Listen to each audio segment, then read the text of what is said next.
Once elected, the Parliament will hold its constitutive sessions between the 16th and the 19th of July and will start by electing its President and its Bureau, the Vice Presidents and the Quaestors. All information on these elections or on European Parliament that you might need are to be found on European Parliament's press kit, but also on the General Parliament's website. And of course, for audiovisual media, I want to point out to the Multimedia Centre. You have all the addresses on the screen. Thank you. And now the floor goes to Philip Schulmeister. Philip, please. Thank you very much. Good evening. I will now take you through the structure, organization and timing for the publication of election estimates and results throughout this evening. First off, the European Parliament will publish election data from all member states, as well as the results for European overall on a dedicated website as and when they become available. In less than 30 minutes, we will start with the first national estimates for those countries which have finished voting and where such estimates are available. Major updates will also be announced here in the room. On the screen behind me, we will present for country data the vote share per party, the resulting seats per political group in the European Parliament, as well as the national turnout. For European results, we will present the estimations and results for the overall hemicycle, as well as the provisional European turnout according to data availability and robustness. The full set of all election-related data for both national and European will be available on the results website with the option to download and access all datasets. Now, before going to the indicative timing of the election night, here is a refresher on the types of data we will be publishing tonight. Until 11 p.m., as Delphine has clarified, when the last voting stations will close in Italy, we will publish national estimates provided by Verian, Parliament's external contractor for aggregating the European results.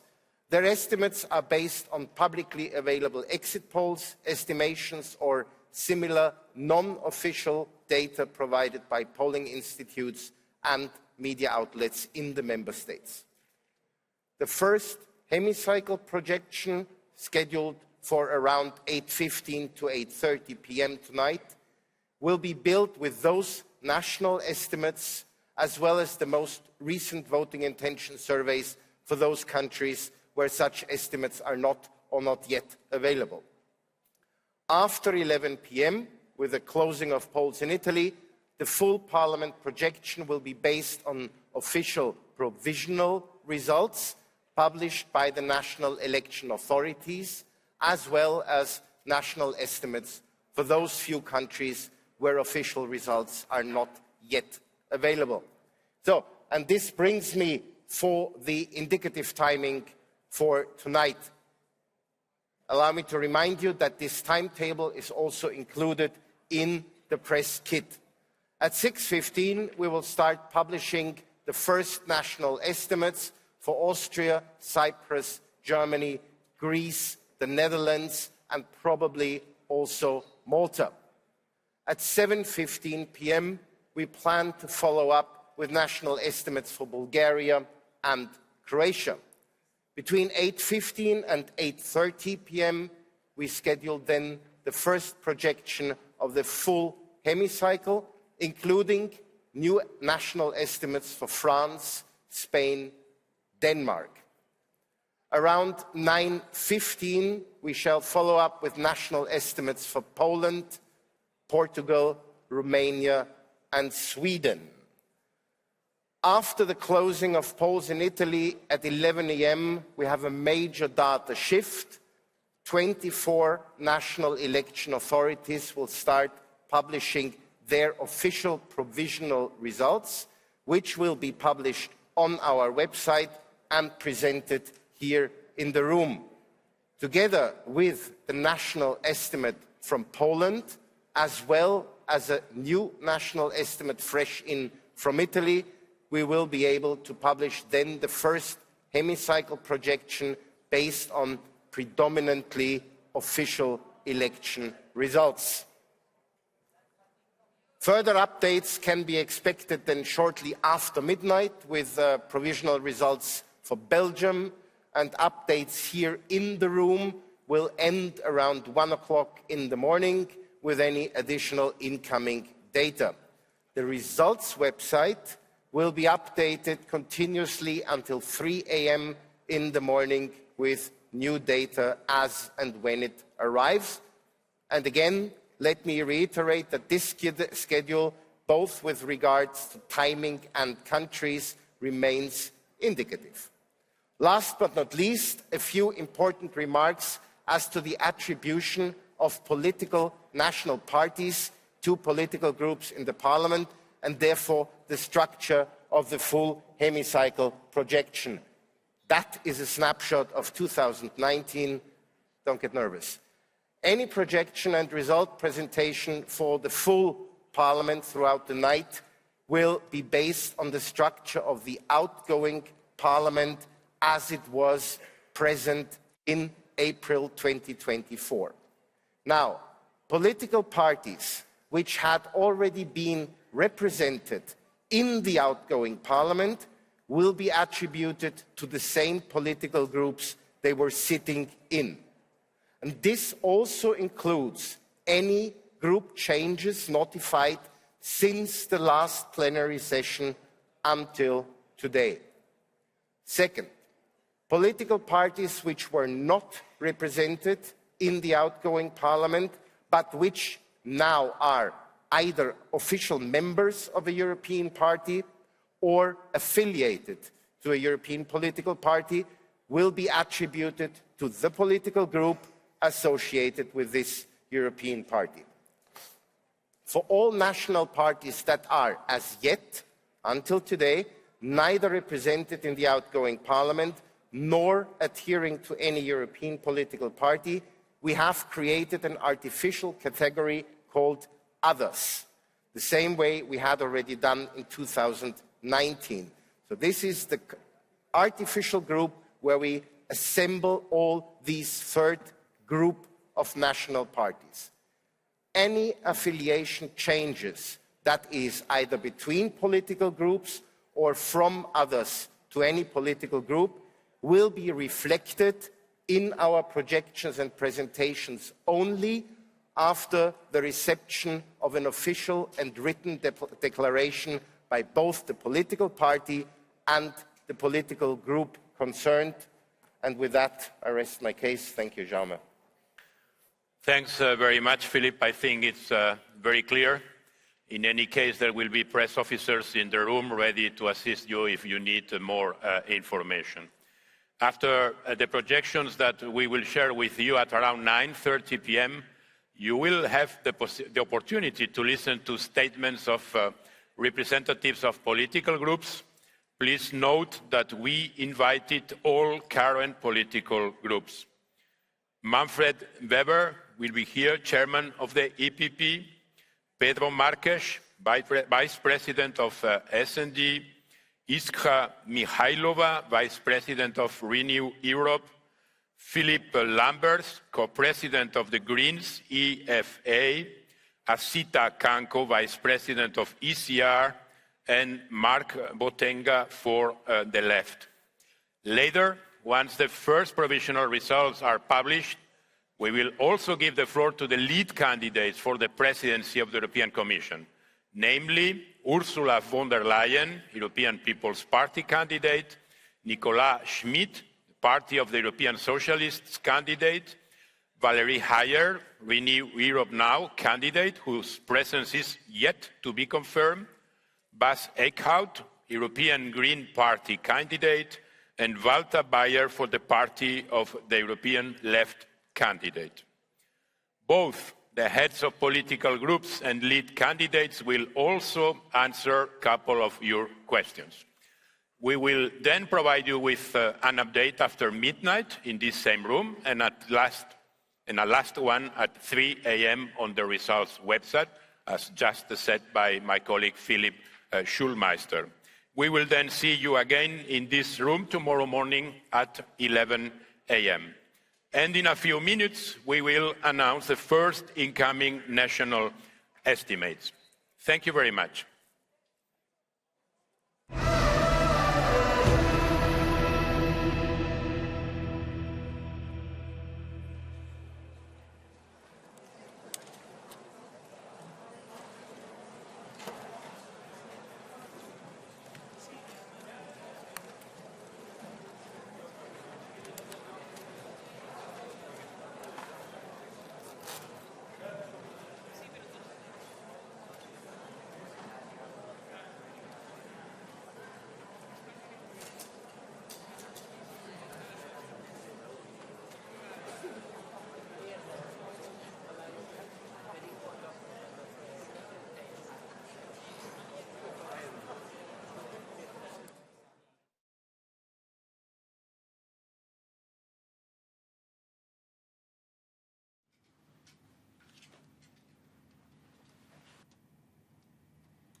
Hello. Hello. Send this, please.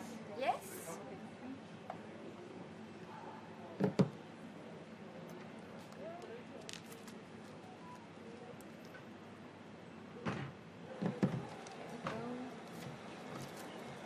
And here we go. Thank you.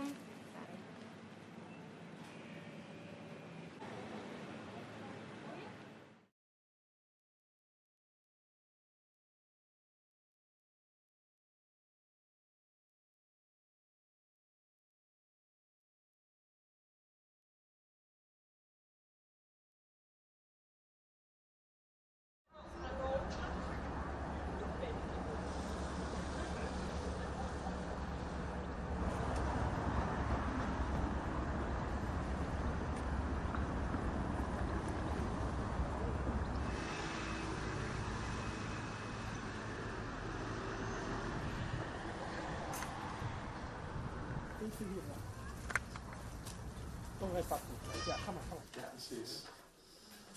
Zo. Die is helemaal in orde. Ik krijg je het stembiljet. Alsjeblieft. Dankjewel. Dus hoop ik dat ik niet boven hoef te parkeren, want dan... Ja, even in de lucht houden dat je stemt dan. Ja.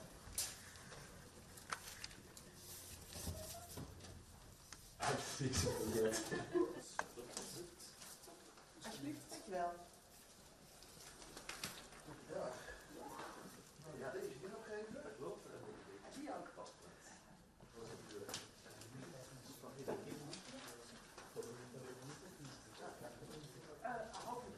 Speciaal voor de insta.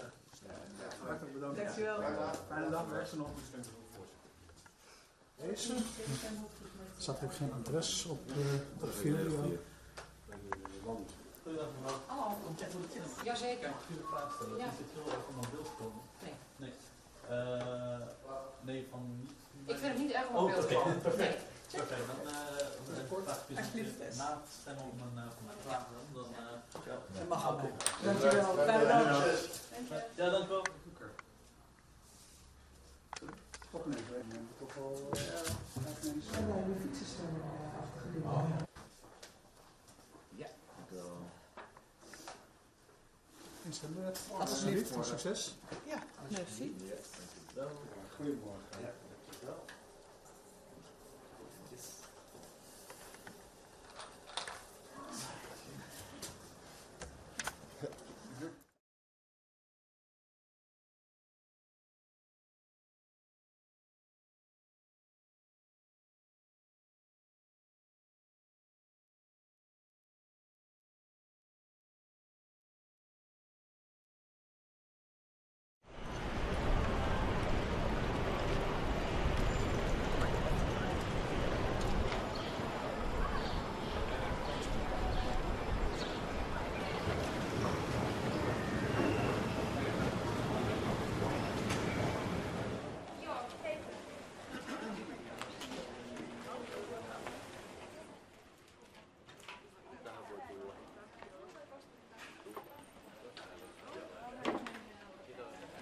Eli saanko mä nähdä sen ajokortin? Kiitos. No joo, ole hyvä, voit mennä äänestyskoppiin. Kiitos.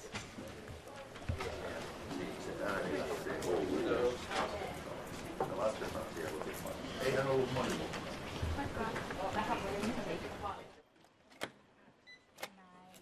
Siinä on pöydällä sellainen vesipussi, niin voi kostuttaa liinapinnan kuoresta.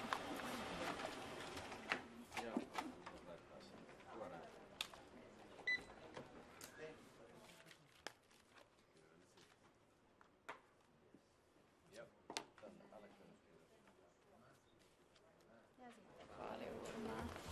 Noin.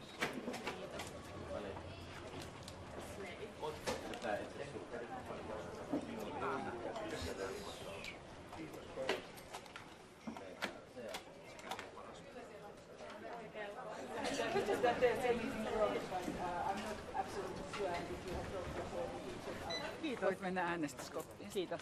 Hei. Noin, ole hyvä. Kiitos. Moi. Ja sit mä annan kuoren sulle. Kuori menee uurnaa. Joo. Ja uurnaa. Hei. Joo. Tästä. Kiitos. Noin, ole hyvä. Ja sitten voit...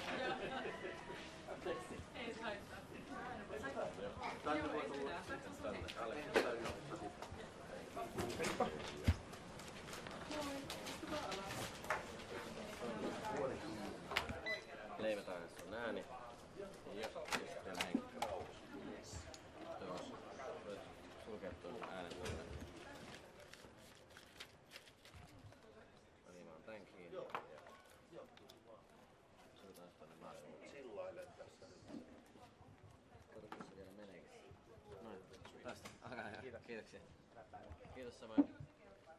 Ääni lähtee väliin ja tämä edelleen.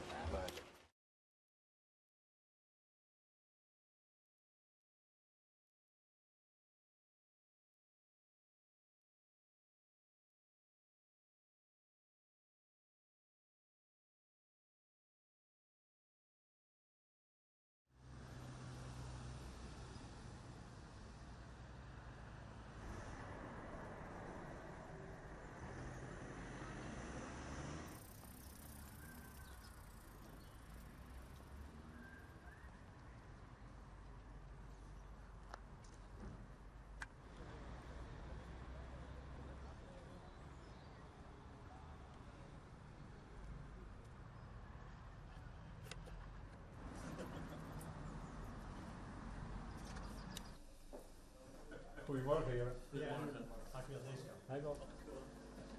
Mag ik daar staan, meneer? Ja.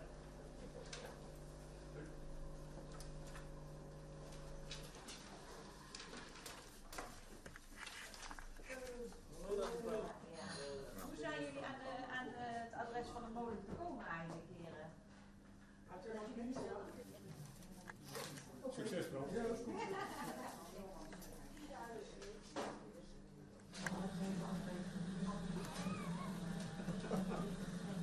Mag je hierin? Eenmaal, tweemaal. Dankjewel meneer. Heel dorp voorliggen. Ja. Zo is mijn schoonvader nog veel mee bezig. Nou, dat ik zoveel tegen. Succes. Linker stem op je, meneer. Verschil moeten zijn. Dan heb je inderdaad alsjeblieft. En dan welkom mee. Dankjewel. Fijne dag. Ja, houdt alles goed in de gaten. Dankjewel. Dankjewel. Fijne dag. Aan deze kant meneer. Ja. Kijk Mag je hierin? En dan telt hij mee. Dankjewel. Dankjewel. Fijne dag.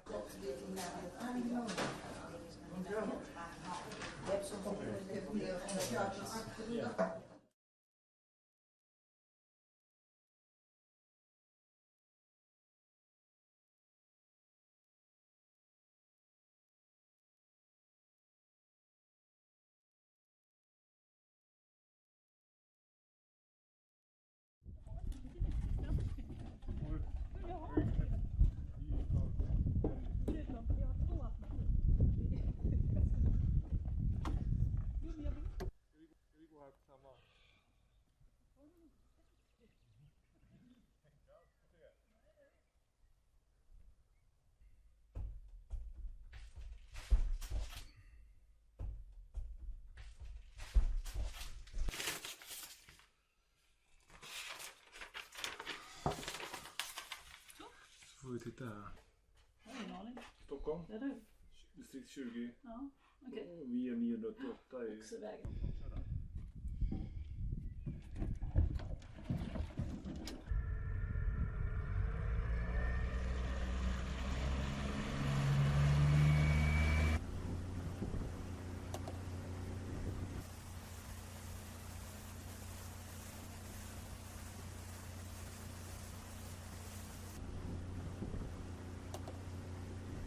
Det måste bara fixas.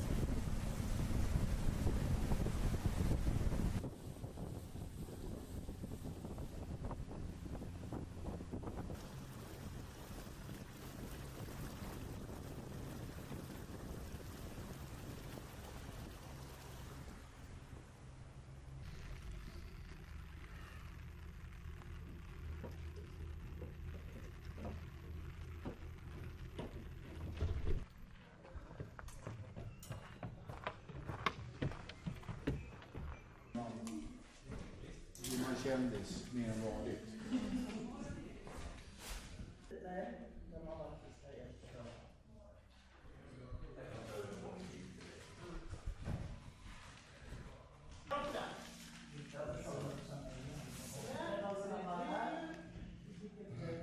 Nej, just det. Vi har problem att skriva ut de här. Jag vet inte, vi är eftersatt så jag vet inte om de är inte... Med någon turné. Not connected network. Bara kolla så.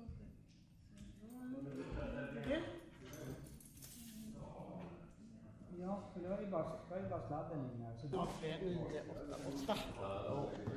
Tack så mycket.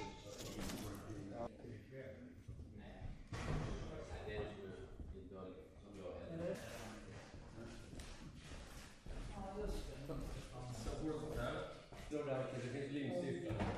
Okej. 03954. Tack så mycket. Tack ska du ha.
tervist! tere!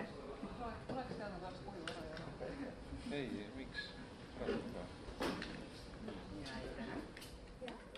dokument läks tagasi ja selle ma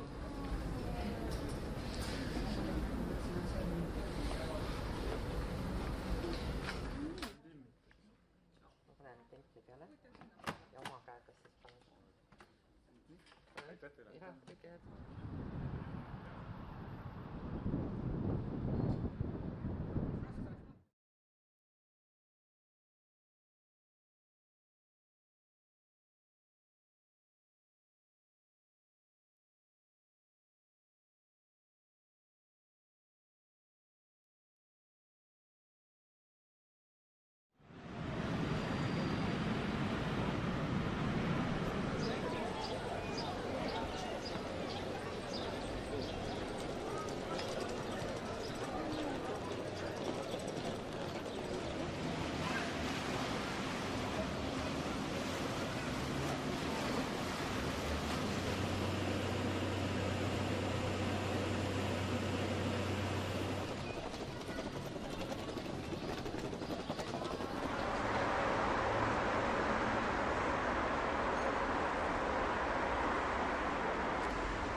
Vi hoppar i land igen, vi kommer inte med. Okej. Hej. Hej. Ja. Där. Jaha. Och är det penna? Jo. Tack. Kandidaterna är på väggen. Så ja. Ja, ska vi stämpla? Det gick enklare vid president. Ja, alltså jag ligger här så att... Jo. Jo. Så får du skriva namnet på den där lappen där. Jo.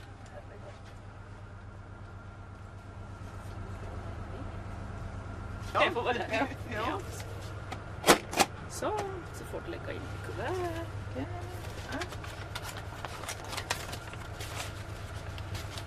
Tack ska ni ha.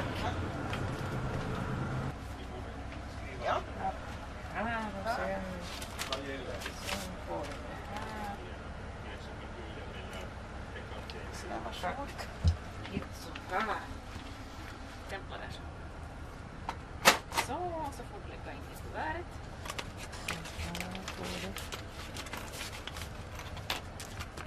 Jag limmar här. Jaha. Det är andra regler.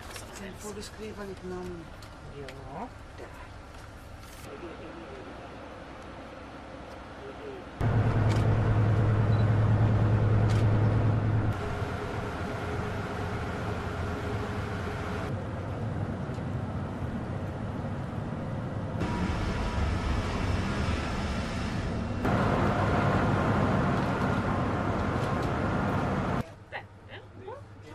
Resten där. Va?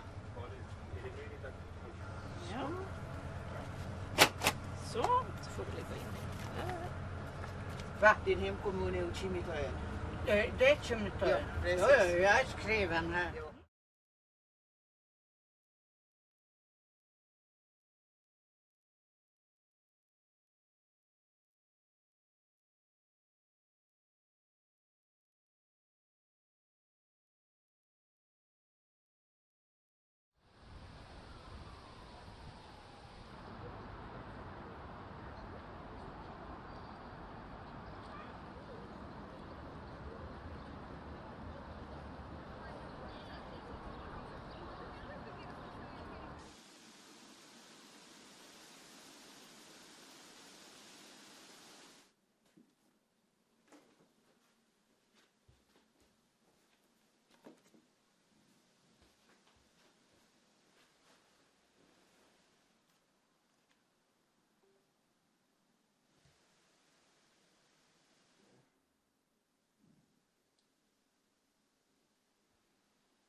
Dobrý den.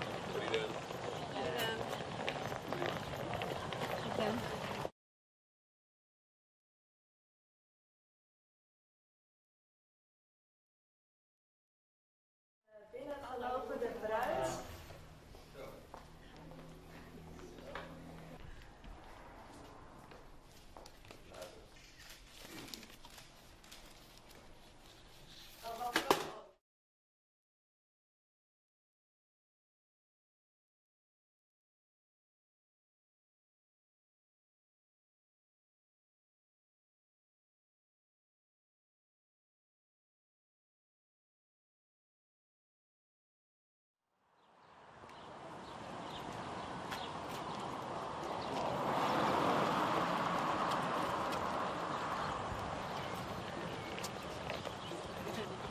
Dobrý den.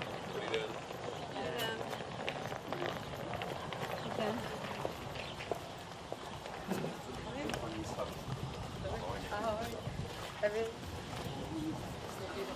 Tak tady to je příležitosti evropských voleb. Krásná byla. S hvězdičkama. No. Krásný.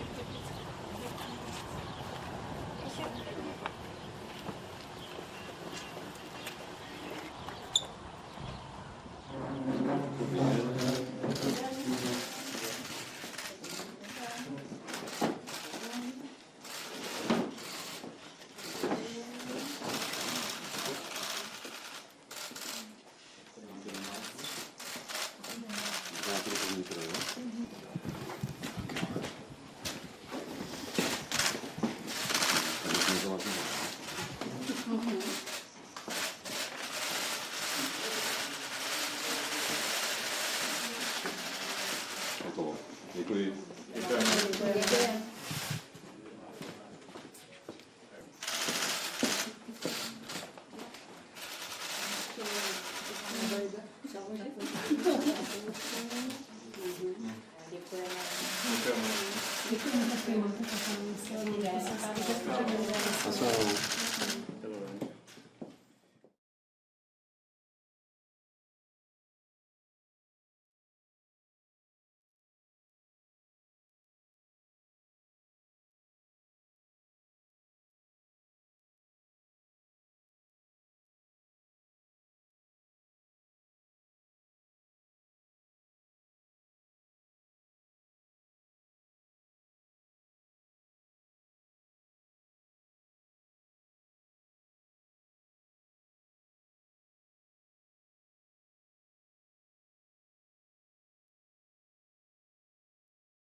Hello. Can you send this, please? Yes.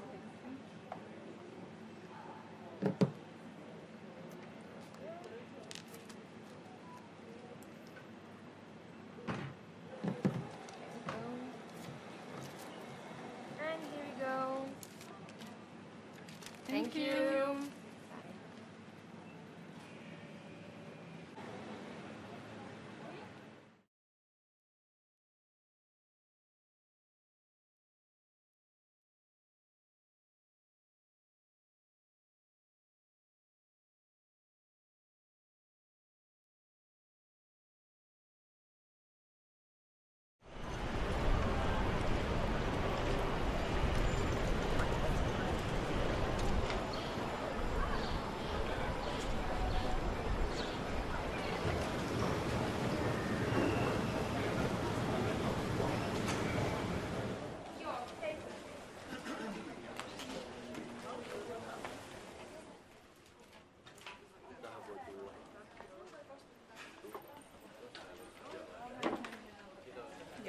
Eli saanko mä nähdä sen ajokortin? Kiitos.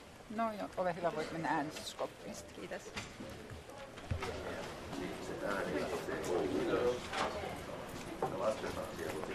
Eihän ollut moni.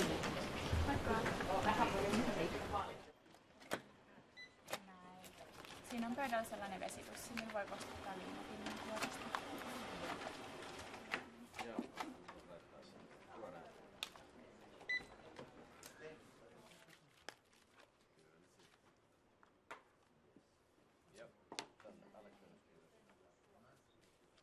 Ja sitten vaaliurmaa.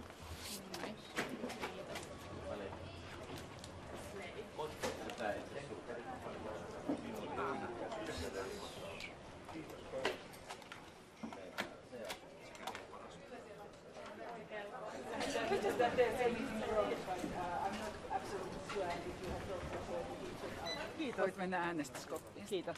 Hei. Noin, ole hyvä. Kiitos. Moi. Ja sit mä annan kuoren sulle ja kuori menee uurnaan. Joo. Ja uurnaan. Hei. Joo. Tästä. Kiitos. Noin, ole hyvä. Ja sitten voit... Tänne voi tulla tänne.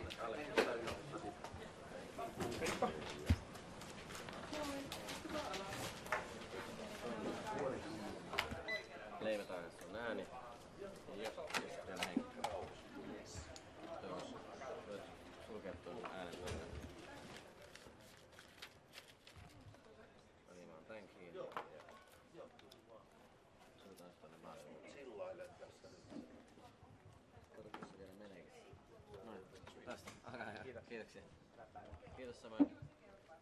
Ääni lähetteen väliin ja tämä edelleen.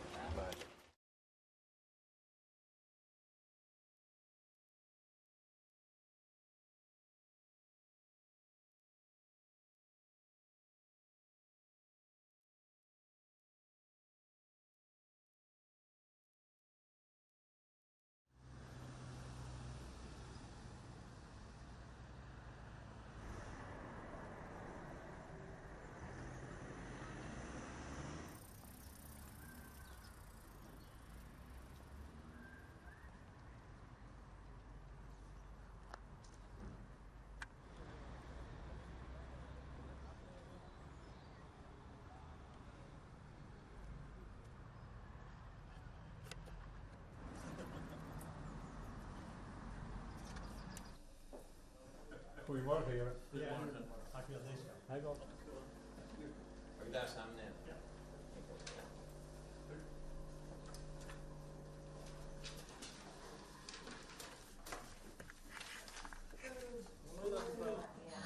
Hoe zijn jullie aan het adres van de molen gekomen eigenlijk, heren? Succes, bro.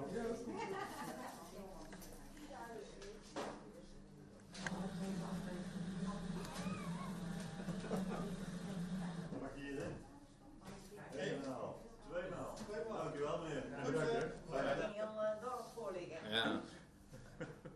Zo is mijn schoonvader nog veel mee bezig. Nou, daar heb ik zoveel Tegen. Succes. Linker stem op je. Verschil moet er zijn. Jim, mevrouw, alsjeblieft. En dan helpt u mee. Dankjewel. Fijne dag. Ja, houdt alles goed in de gaten. Kom maar. Dankjewel. Dankjewel. Fijne dag. Aan deze kant, meneer. Ja. Kijk eens. Hierin. En dan stelt hij mee. Dankjewel. Dankjewel. Fijne dag.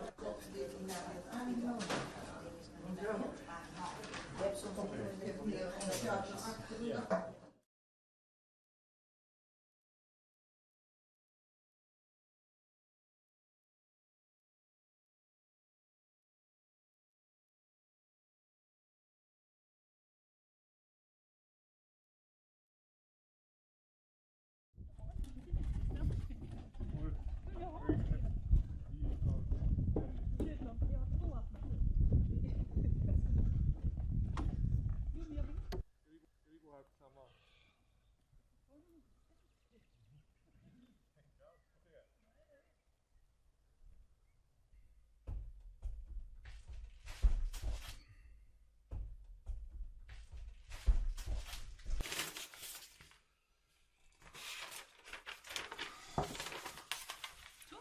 Får vi titta här.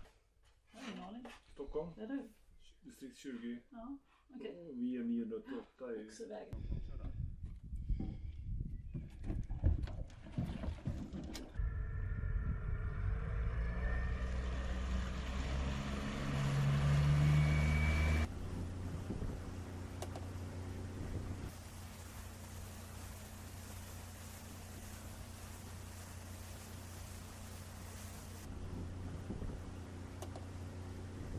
Det måste bara fixas.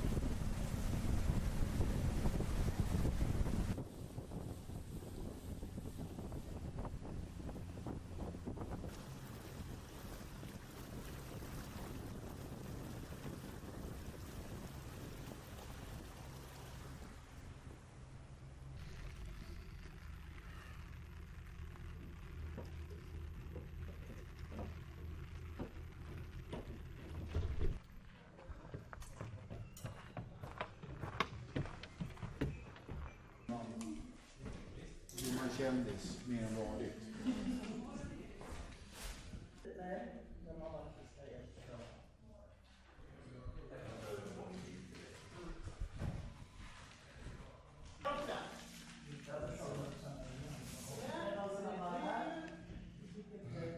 Nej, just det. Ser det. Vi har problem att skriva ut de här. Jag vet inte, vi har eftersatt så jag vet inte om de är inte... Med någon turné. Not connected network. Bara kolla så.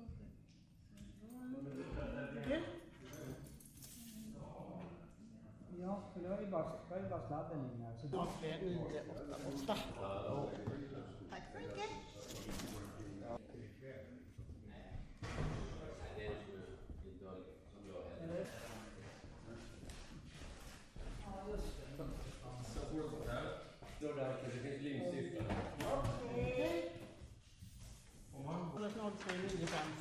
Tack så mycket. Tack ska du ha.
Ladies and gentlemen, we now have the first national estimates based on exit poll data.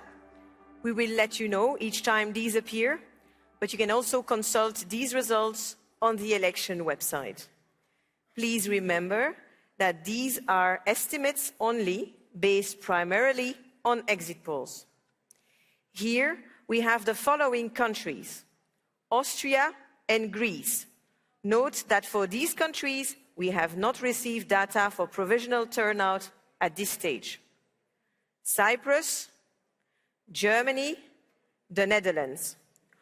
All data are to be found on the screens and on the results website. Neil Corlett will join you in about an hour with additional information. Thank you.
agree. So that's another hour. And we need to start thinking more broadly. Schultz just got stumped.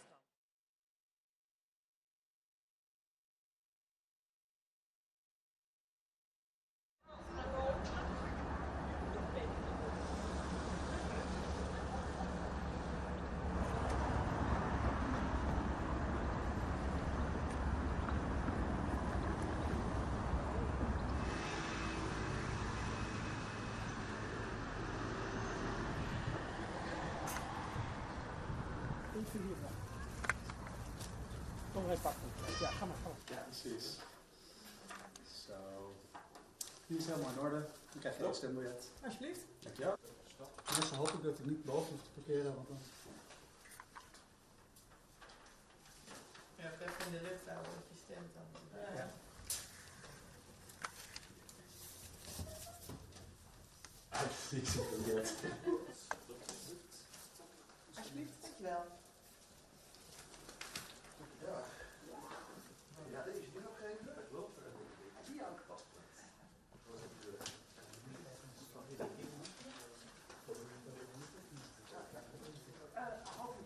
Speciaal voor de insta. Hartelijk bedankt. Dankjewel. Fijne dag, beste nog. Deze. Er staat ook geen adres op de video. Jazeker. Mag ik u een vraag stellen? Ja. Is dit heel erg van mijn beeld gekomen? Nee. Nee. Nee, van niet. Ik vind het niet erg om mijn beeld gekomen. Perfect. Nee. Perfect. Dan vraag ik dus na het stemmen op mijn vraag. Dan Dat mag ook. Dankjewel. Fijne dag. Ja, dank u wel. Toch niet, we hebben toch wel mensen. De fietsen stemmen afgegeven. Ja. Een stembiljet. Alsjeblieft. Succes. Ja, merci. Goedemorgen. Ja.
Minä kirjoitan oranssissa kanssa.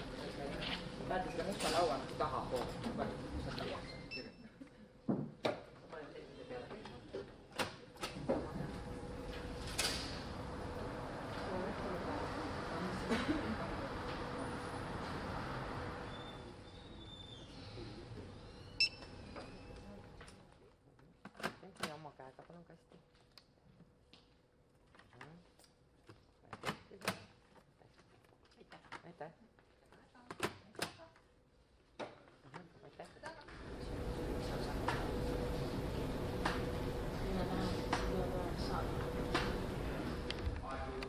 Niin, tervist. Tere.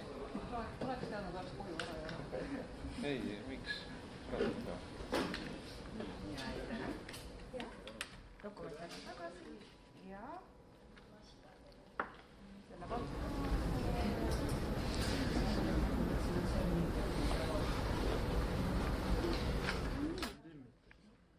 Onko näin penkki päällä? Ja oma käytös siis paljon. Ihan tykät.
Vi hoppar i land igen, vi kommer inte. Okej.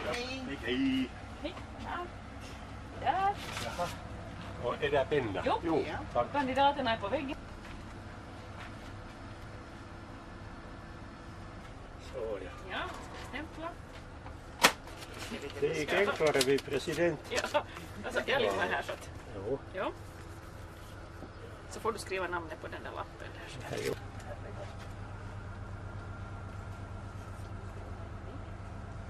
Jag får vara där. Ja. Så får du lägga in i kuvert. Okej.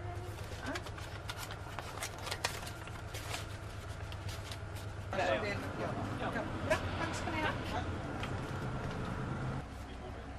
Ja.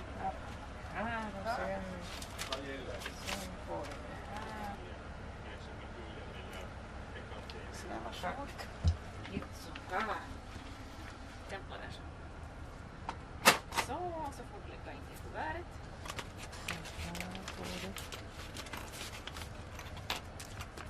Jag limmar här så.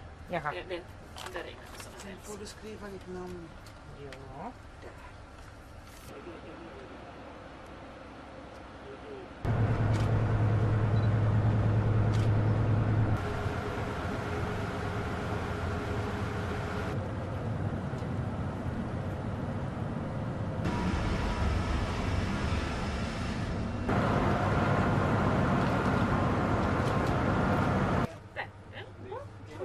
Rösta där.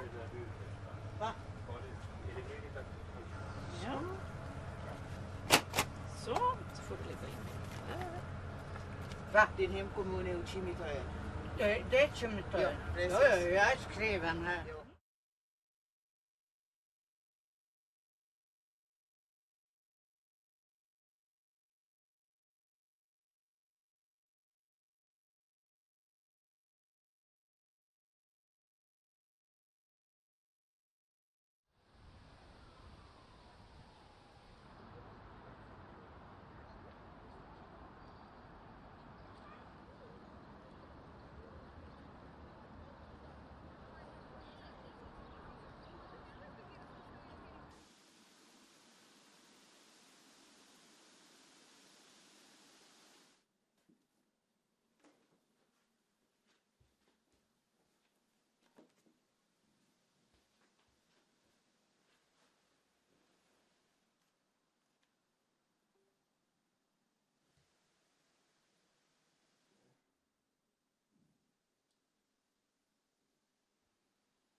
den.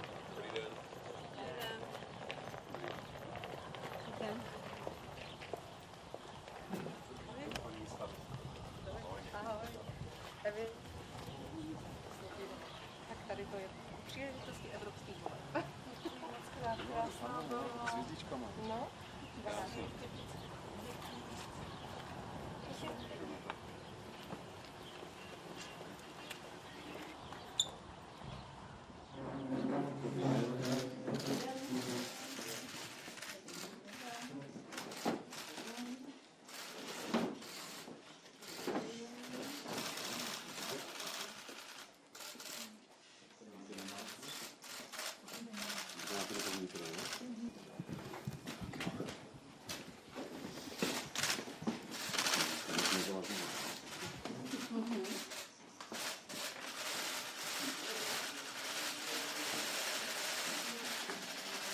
Hotovo.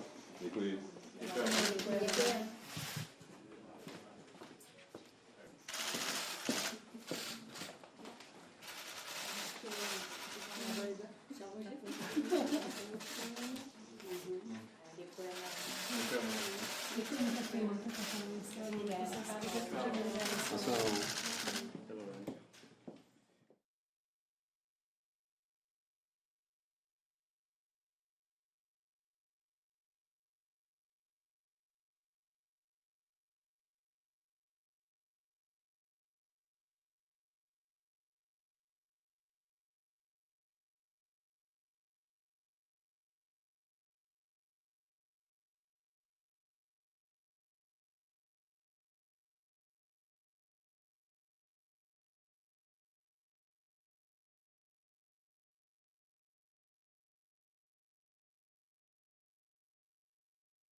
Dobrý den.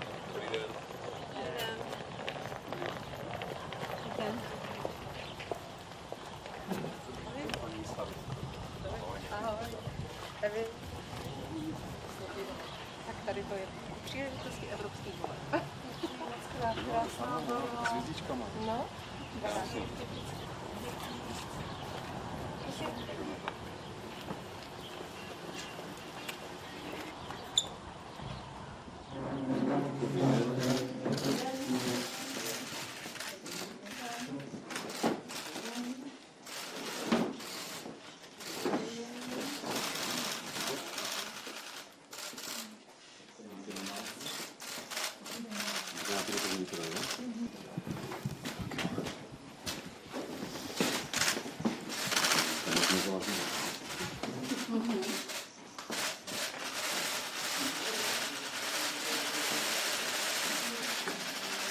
Hotovo. Děkuji.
Jdete volit? Vadilo by vám, kdybychom vás prosili?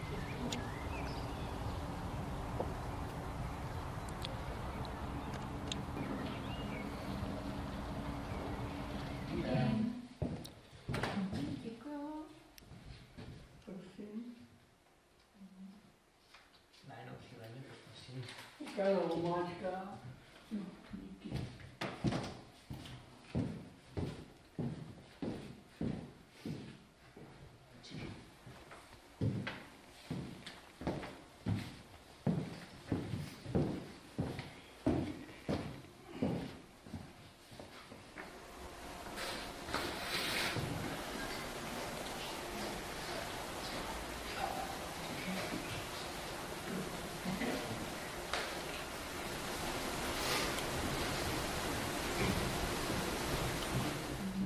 Jako školáci, jo, tak jsme šli už závodní. Já jsem teda byla v povodňovém filmu, to je pravda, to bylo v pořádku, ale když tady byli povodňové.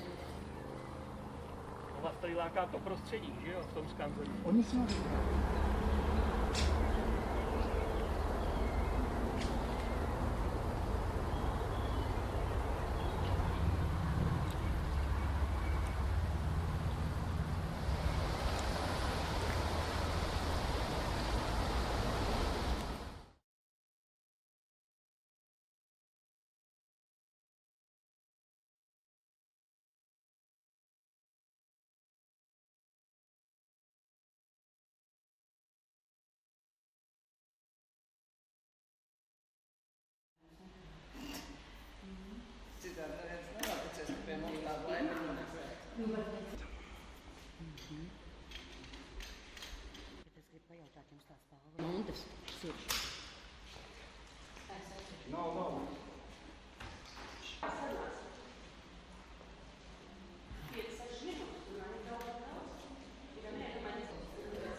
I think she did.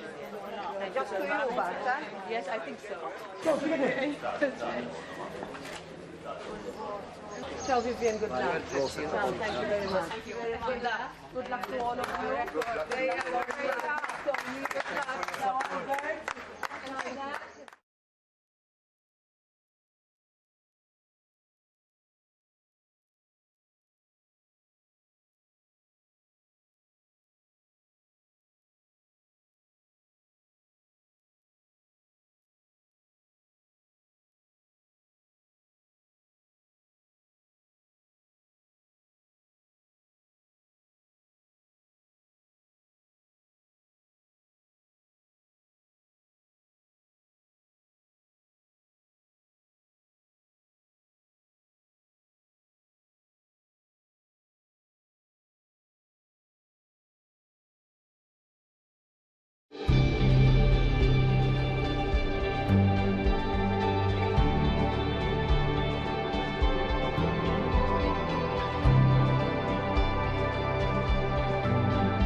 So, ladies and gentlemen, my colleague Delphine announced earlier the estimates from the first 5 countries. We now have an update for 3 more, in this case Bulgaria, Croatia and Malta, which will be added to the previous chart and made available on the results website. In the case of Croatia, though, we don't yet have robust figures for the turnout. They will come later. Thank you.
Ajde, čakaj, ja kažem.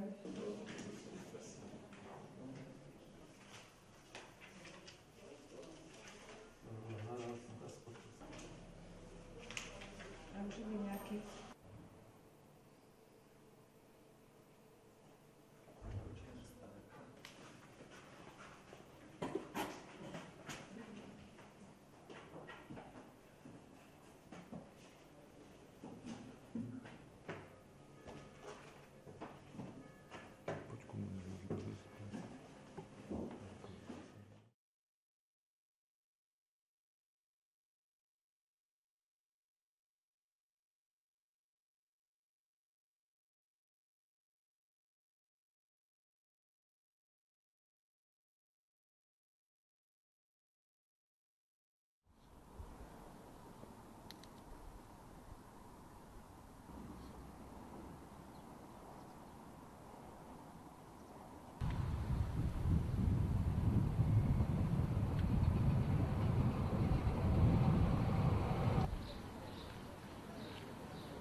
Sabo? Joo. Mä oon nyt kun meidän mietittiin, että mun se jäi kanssa.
Mas olha, é mais.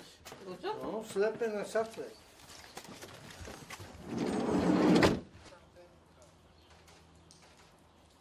Koliko dolazi, koliko speaking su, koliko djestva, znači smo na djestva patiti.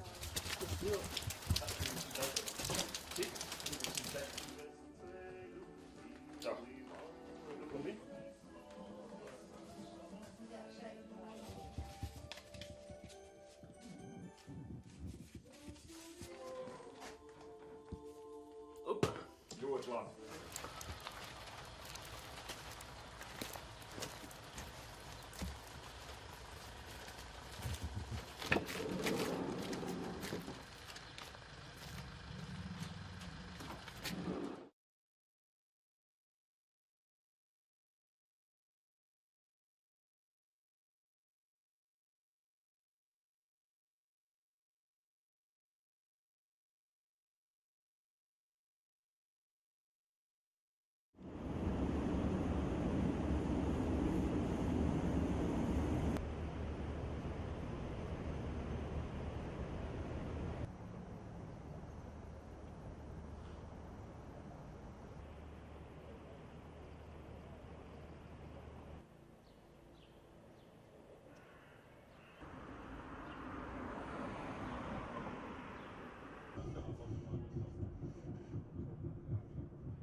Nech sa páči, vedľa šípky. Ďakujem krásne. Nech sa páči, hlasovacie lístky, potom vybrané hlasovacie lístky do obálky a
you.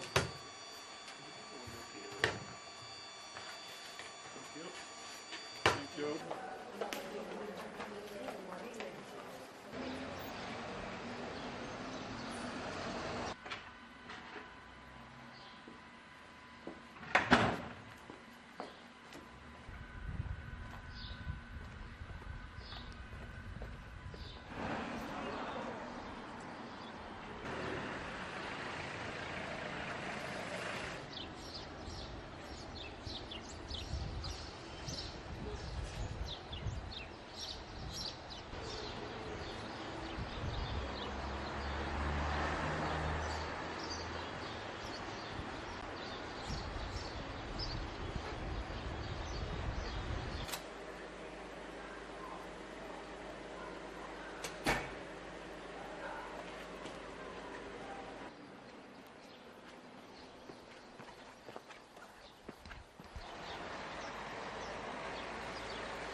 l'abbiamo.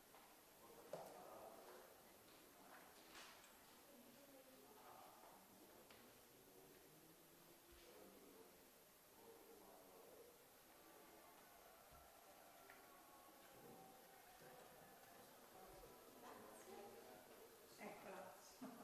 Quella dentro.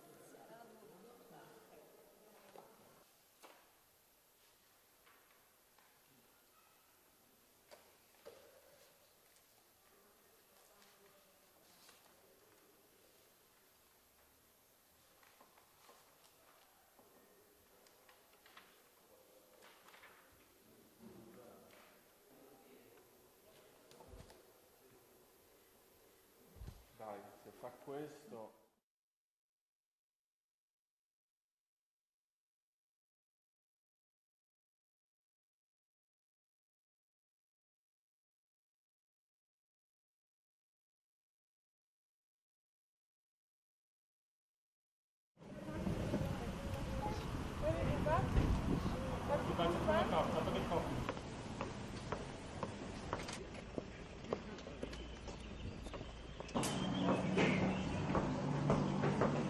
Bitte sehr. Wo es jetzt genau ist, aber kann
So, guten Morgen.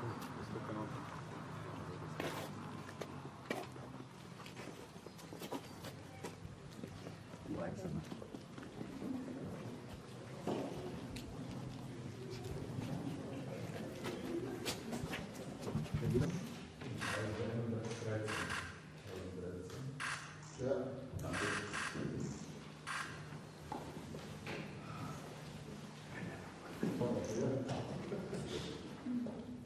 Schauen Sie uns noch an, bitte. Dankeschön.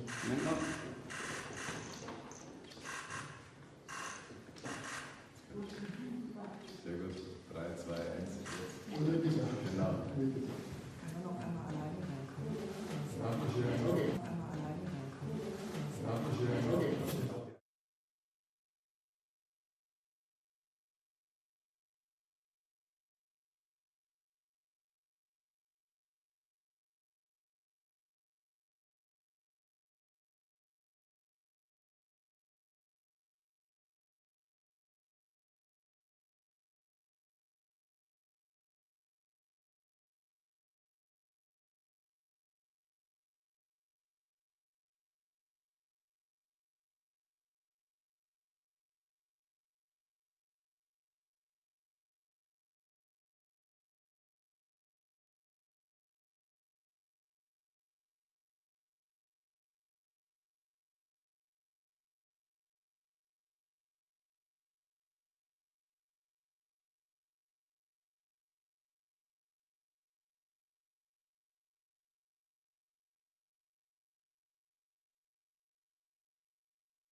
photos there?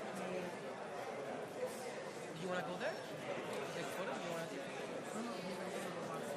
Okay, you're gonna stay here. Okay. Yeah, definitely.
Téged még megvárjuk.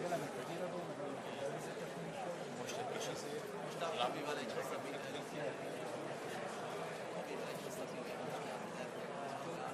A Magyar Péter ilyen szalmas estén.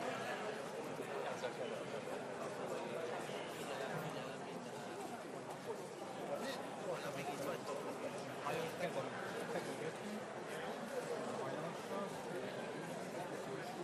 Kézen fogva. Hát ott lehet, ott lehet. De nem gáz.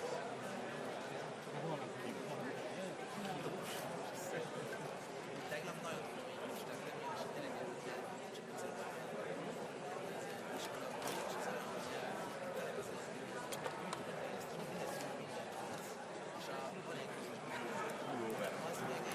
annyi mennyiség most volt és az egyik haverok volt a grillen, és akkor egy állandóan töbde a fiamat, még egy volt, és saslikotték, és saslikotték.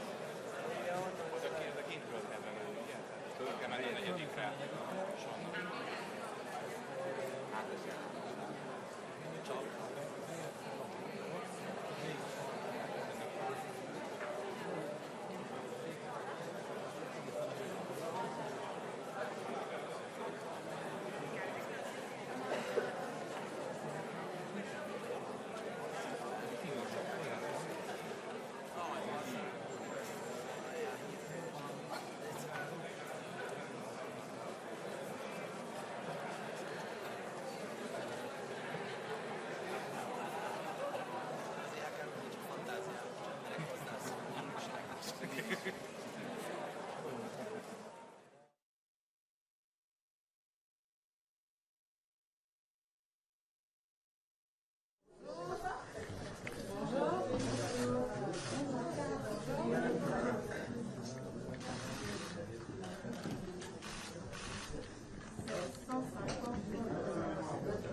Ah si, janvier, Manu.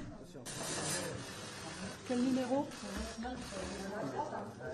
C'est bon, bah, vous pouvez voter. 262, Non, on vérifie votre identité. Oui, oui, oui. Madame Couchet. Voilà, vous allez signer. Attendez, non, non, stop. C'est Joseph. Ah si, c'est Joseph. 536. Non, c'est là. 195. 195. 536, madame. Allez. C'est bon, merci. À voter. Ouais, exactement. Merci.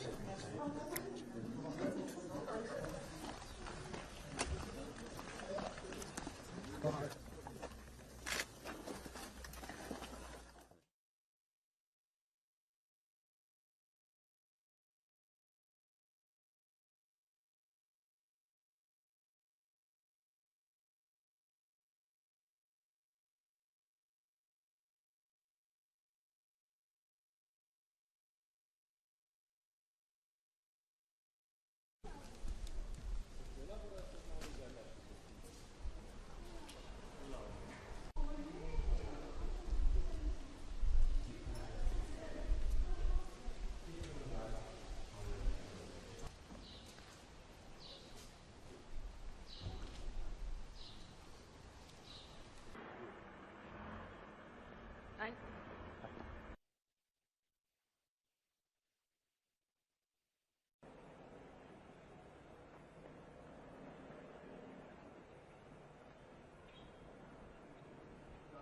Statistik an. Das heißt, Sie werden dann bestimmt Zettel zugeordnet zu Geschlecht und zu Geburtsjahr. Herzlichen Dank.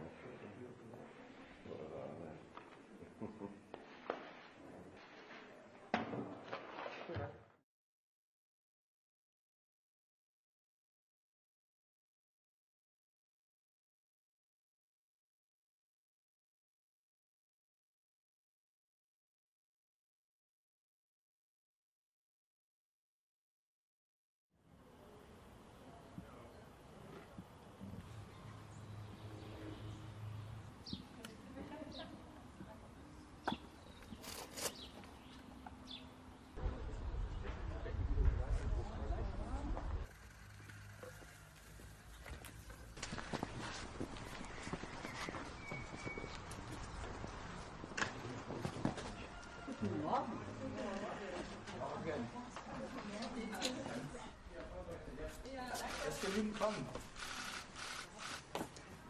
So. Einmal so hier. Und einmal hier unten bitte.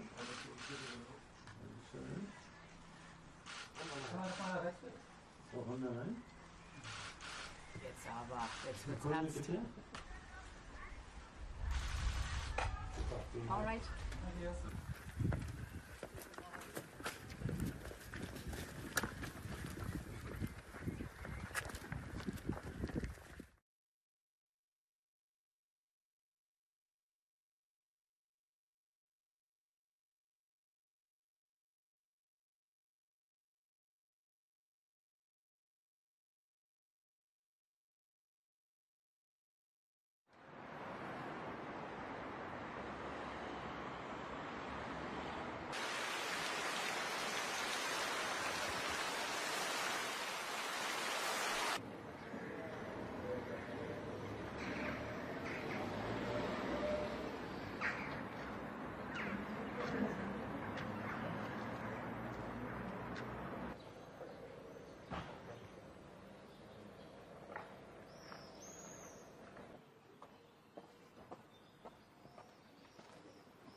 Bonjour.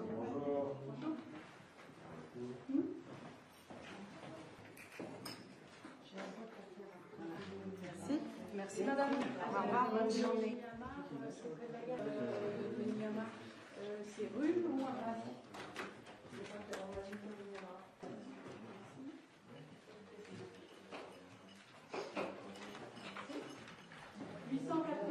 non.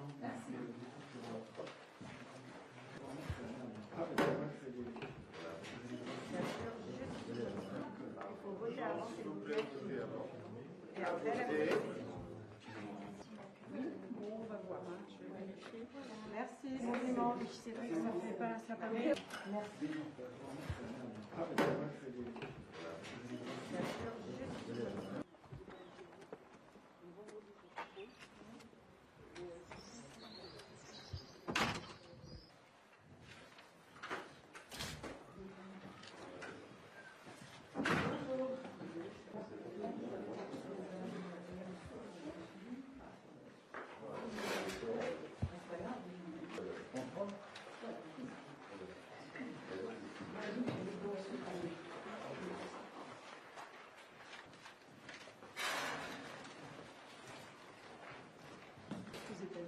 Désolée.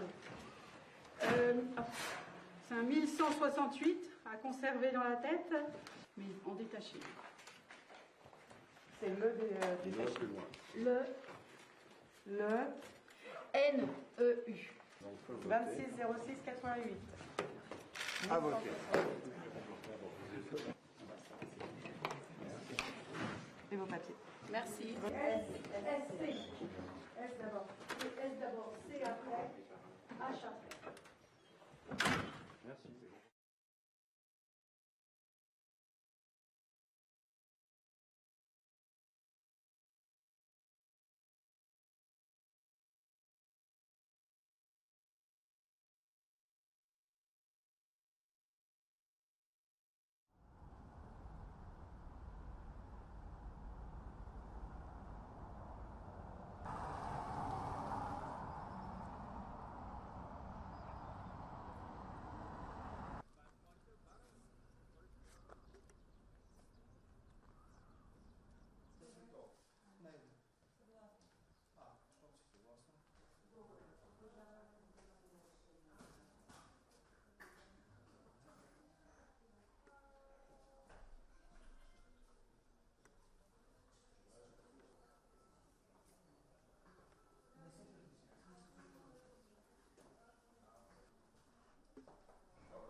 Essa fletjati te toegestopt over een plastic perron te wassen.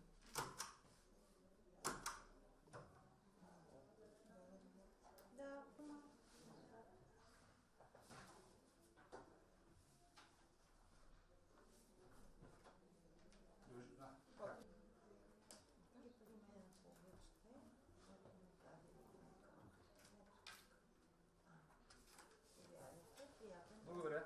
Довиждане в облежда.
Така, снимам.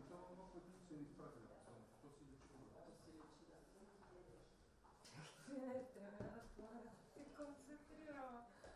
Да. Затова ми не Затова ти гледа. Машина. Може?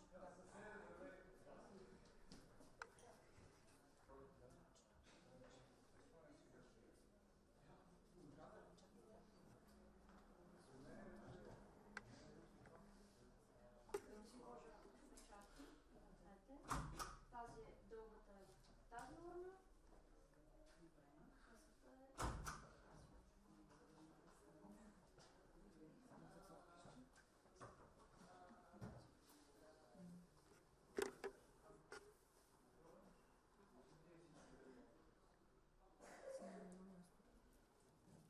Излизаме.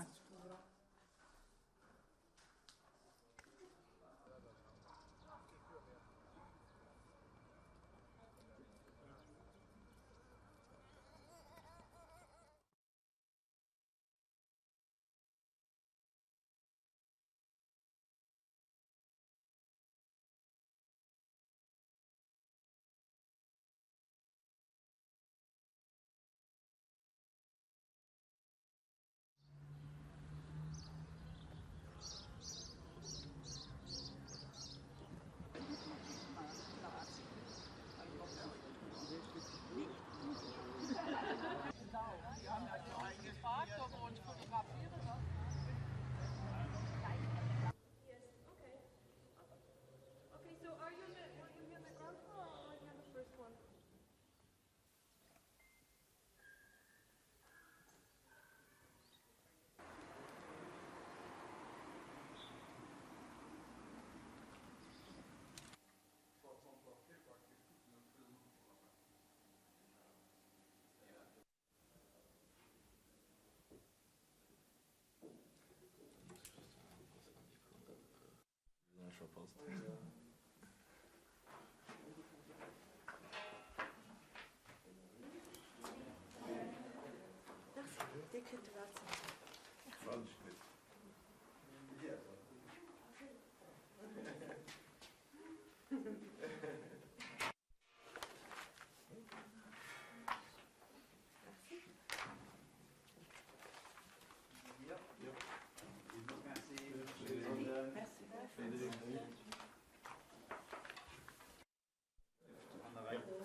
Oh, it's coming, so we will do that afterwards. So, yes.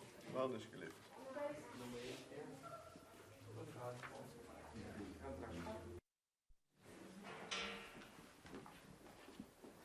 Ja, dat is mooi.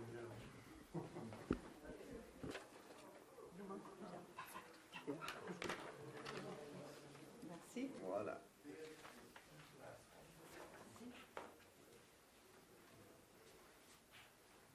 Touche le téléphone.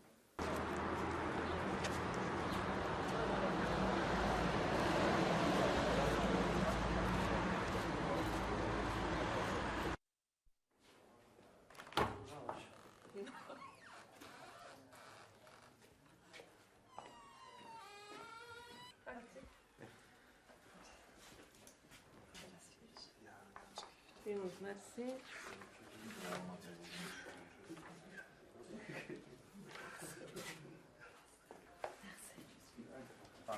Dat is oké.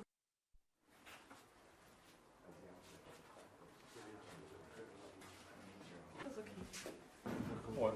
Ja. Nee, dat kan. Ja, alsjeblieft.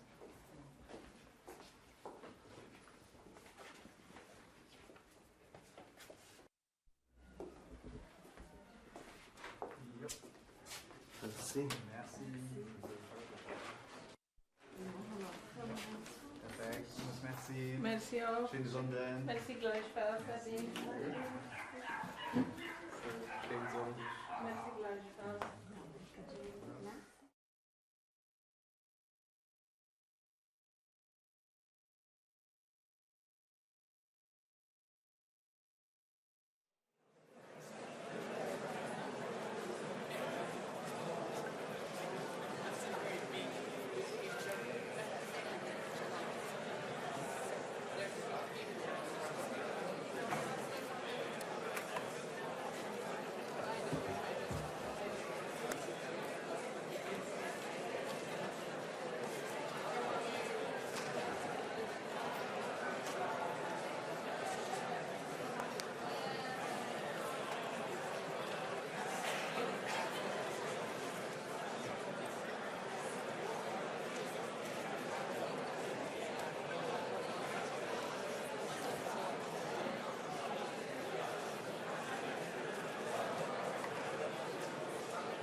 que vous êtes partout.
Madame, kannst du wegschreiben. Merci.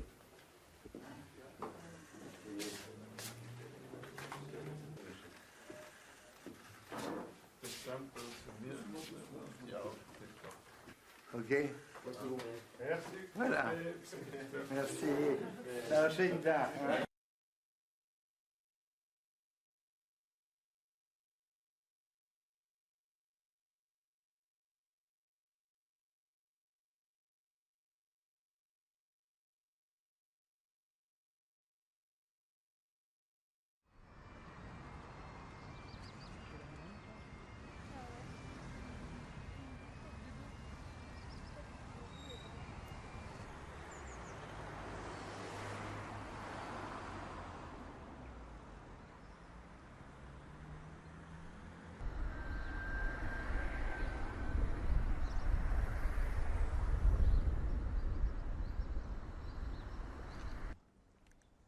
Elle se tourne.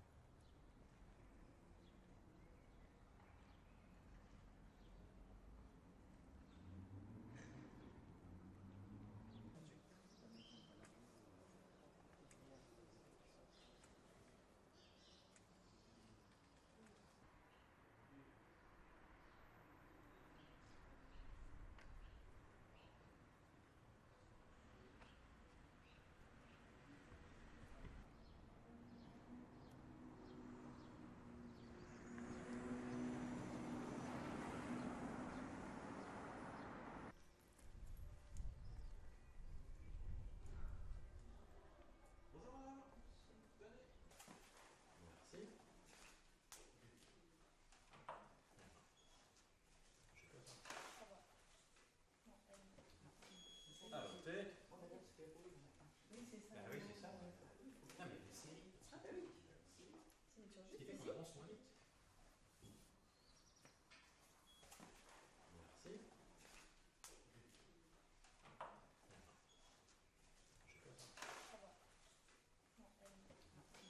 Ah, voter. Oui, c'est ça. Ah oui, c'est ça. Non, mais les séries. Ah, bah oui. C'est une Ce qui fait qu'on avance moins vite. Monsieur Delberge. Jean. Vas-y. Merci. Alors, monsieur Chandavoine.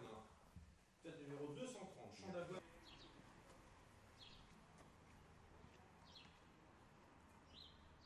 Monsieur Eric Chartier. Excusez-moi. Eric. Ah, ouais, Eric Chartier, vous votez pour. Monsieur Steve Jouy. Je ne sais pas. On lui doit demander le PV, demander l'autorisation. Ouais.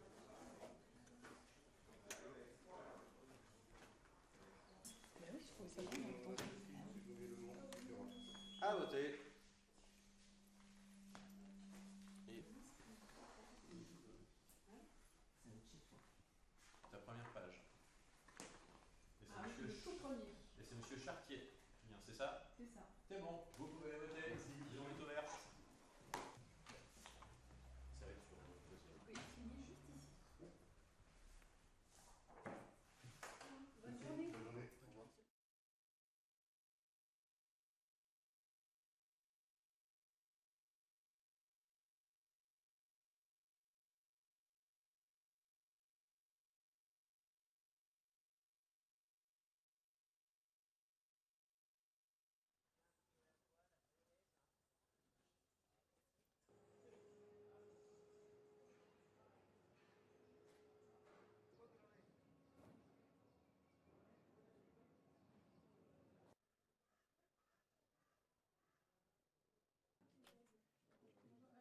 Voilà. Merci, bonne journée, bon courage. Merci.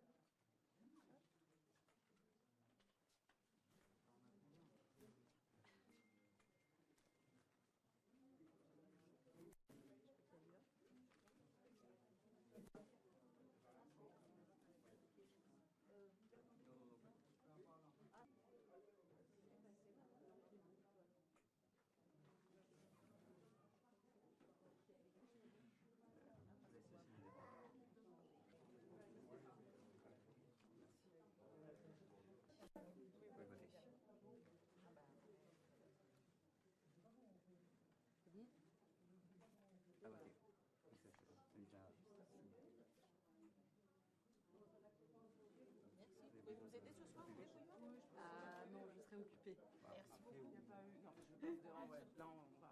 Bon courage pour le dépouillement. Désolée pour le dérangement du bureau de vote. Merci. Bon courage. Au revoir.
Și la euro și la locale? 216 este domnul.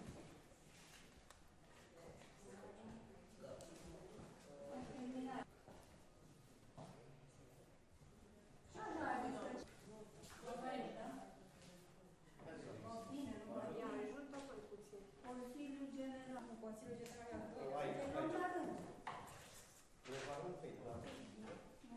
Prin de acolo. Vă două.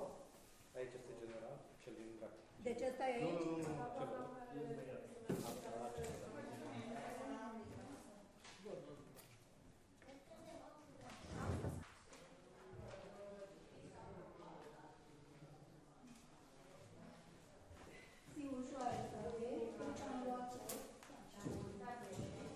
Păi spuneți-mi că 598. Și vedeți câte am aici.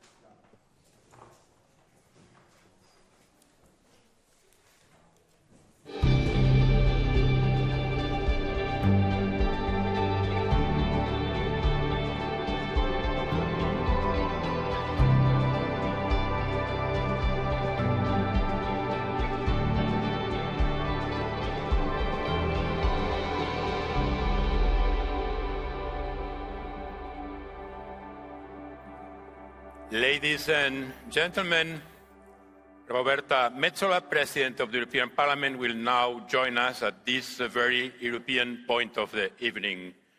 Mrs. President, thank you for joining us.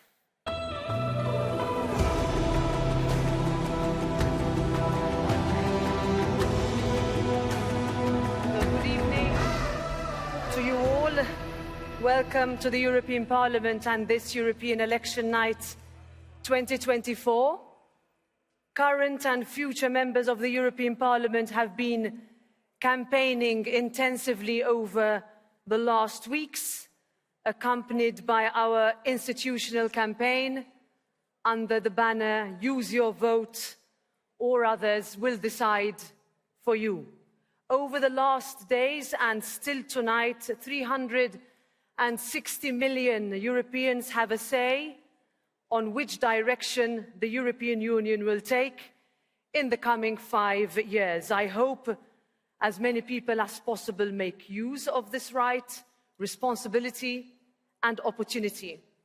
We now have the first seat projections, which are based on 11 national estimates and 16 pre-election polls on voting intentions. Please bear in mind that these are just estimates and that the actual results may vary from these forecasts.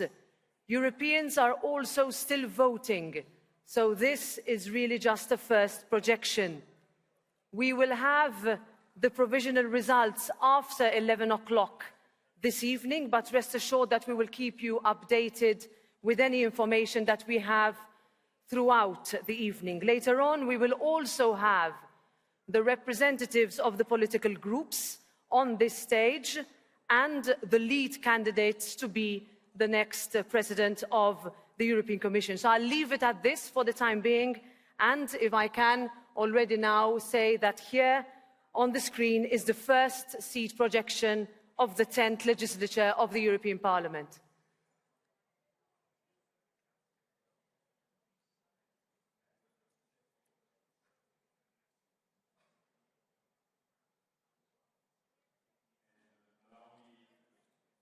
To now read out the first estimates for the political groups. European People's Party, PP, 181 seats. Socialists and Democrats, SD, 135 seats. Renew, 82 seats. European Conservatives and Reformists, ECR, 71 seats. Identity and Democracy, IND, 62 seats. Greens, EFA, 53 seats. The left, 34 seats. Non-attached MEPs, 51. Others, meaning newly elected members not allied to any of the political groups set up in the outgoing parliament, 51 seats. Thank you very much, President Metsola, for this first statement. And you will see in a few minutes on the screen the first estimates for Denmark, France, and Spain, which have already been included in this first projection. Thank you very much.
Nuostabu iš Europarlamento stebėtojų.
Csak 5 lapot fogunk írni, szép színesek.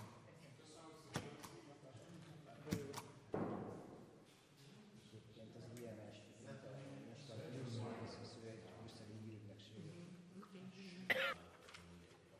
Jó, és akkor itt talál borítékot, jó? Ha kell, de nem muszáj. Nem muszáj, hogy borítékban. Nem, de...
Köszönöm szépen.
Kao neobična mjesta.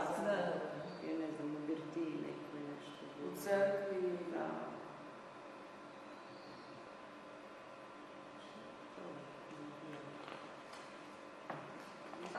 Hoćemo prvo to snimiti pa onda kavu popiti ili prije kavu, ja se vama žuri.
Hvala. Izvolite vaše. Hvala.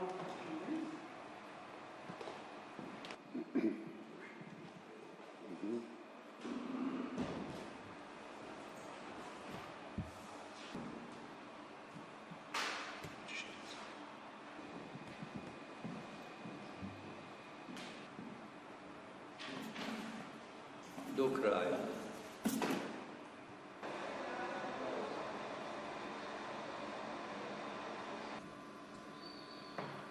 Koliko ima na ostaviš? Koliko sve? 4.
Oui, oui, regarde.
Pana karta do głosowania.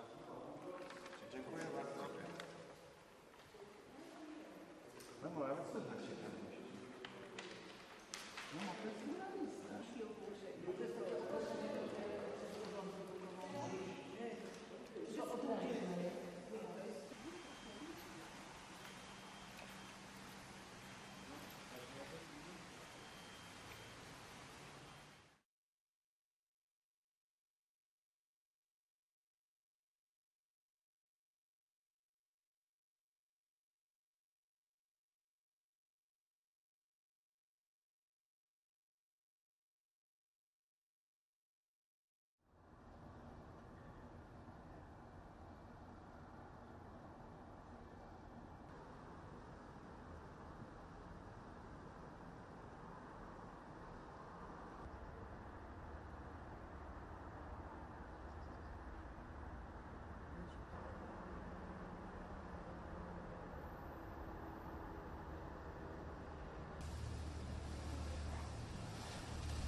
C'est compliqué, hein. Tu payes des abonnements.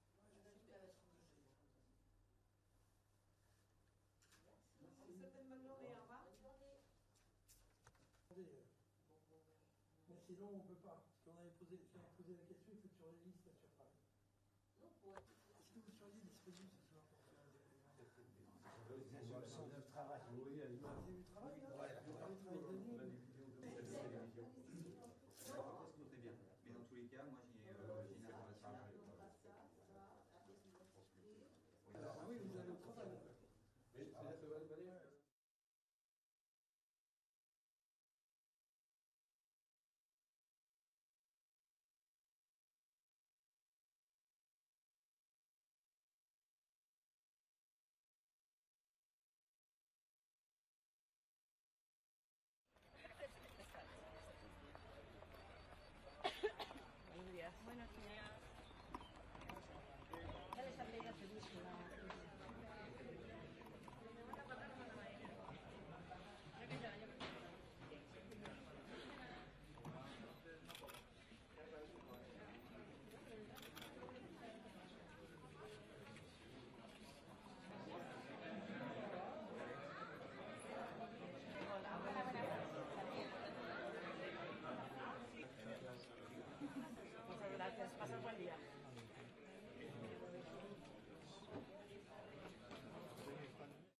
værsgo. Jo, tak. God dag. Vi kan tage... Det er godt sagt.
Grazie di copella.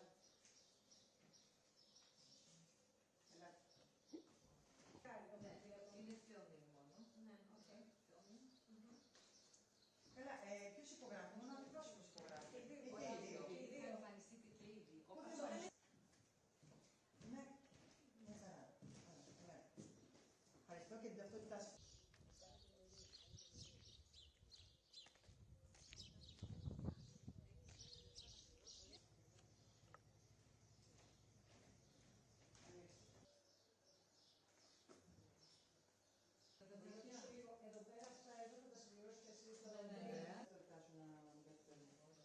Grazie di copella.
C'est bon. Allez-y, monsieur.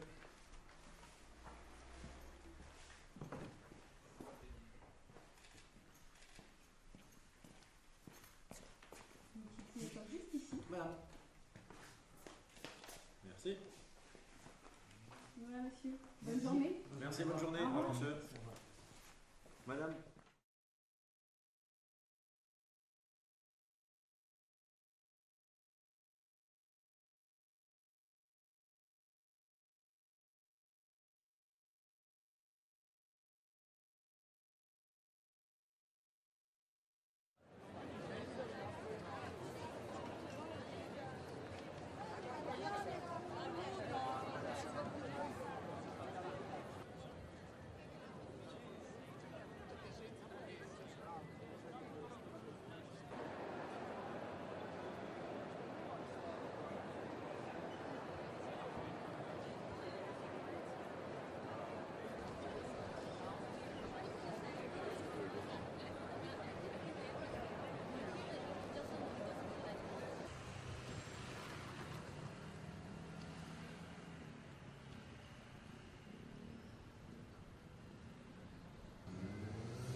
In qualche modo ti puoi far vedere.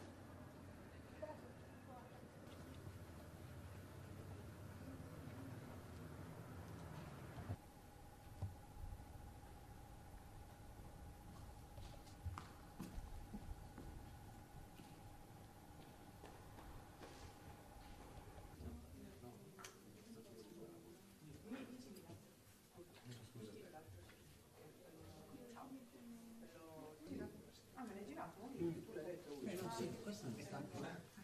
Hai girato l'organizzazione, un distaccamento. Vai.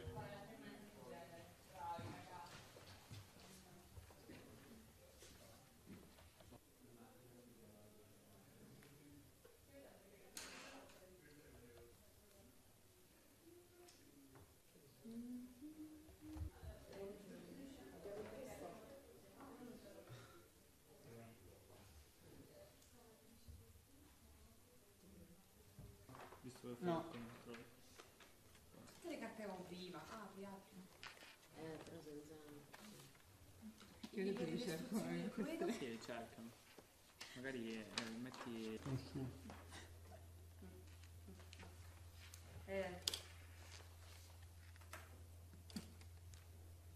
Prima sì, ma quello ogni Tu leggi tanto. poi. È stato fatto. Ricorda che non è...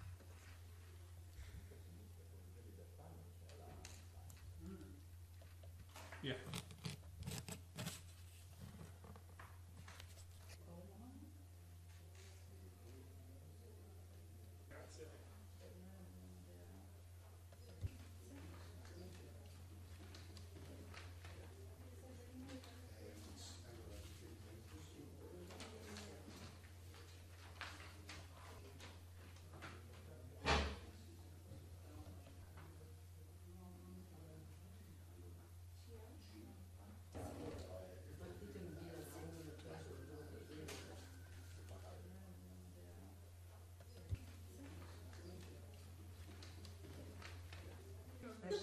pensato di oggi.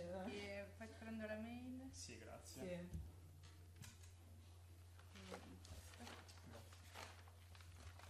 Sì. Ok, sì, allora inizi e se ne finisci. Ok, perfetto. No, vai nella cabina che vuoi.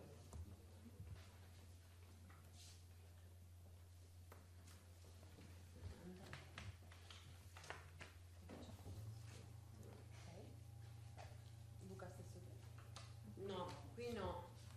Vedi nello 007, c'è il terzo. No.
4. Senhor Leonardo, aqui tem. Angela Maria, aqui tem. Faça favor. Obrigada, boa tarde. Por favor. Obrigada.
Einmal.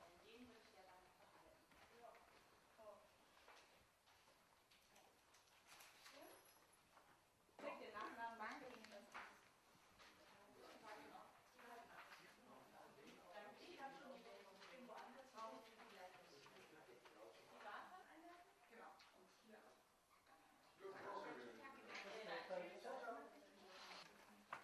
Tschüss.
come back.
Nous, on avance, mais...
So, we now have a further update with additional national estimates from Poland, Portugal, Romania, and Sweden. The country updates will now also be indicated in the projected hemicycle that you should be able to see on the screen in a few seconds.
It's a global, no, that's the global.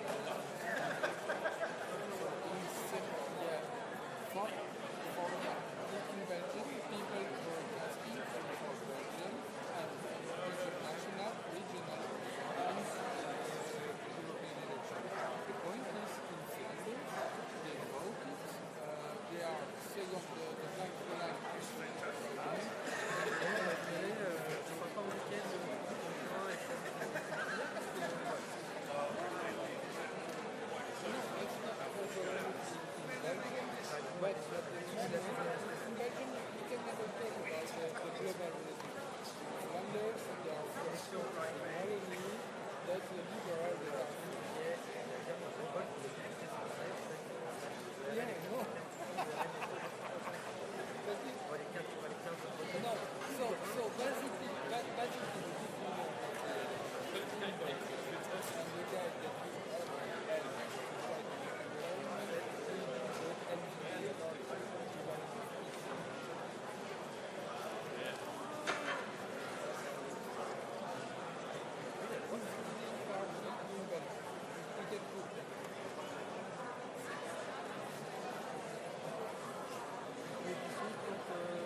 Ladies and gentlemen, we now have the first estimate for EU turnout.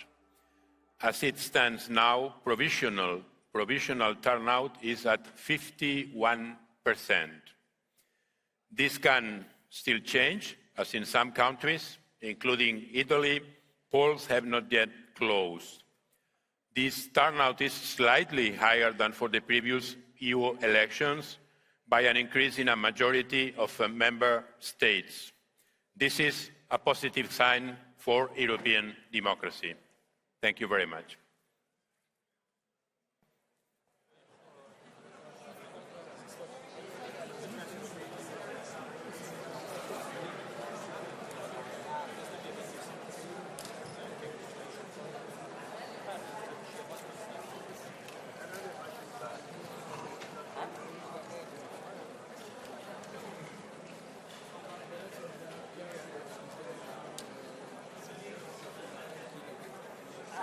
Grazie.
So, we have now reached the stage of the evening where we can turn to the politicians for their reaction to the first estimates and seat projection. Allow me now to welcome on stage then the leaders and representatives of the political groups of the European Parliament, who will give their short statements. They will join me on stage in reverse order of the size of their current group in this legislative term, from the smallest to the largest. Please note that we only have a few minutes for each statement, followed by 2 short questions from you. If you are asking a question, I would ask you to move to one of the microphones in the aisles near the stage. So let me start. If I could invite Mr. Mark Botenga, representing the left group, to come on stage.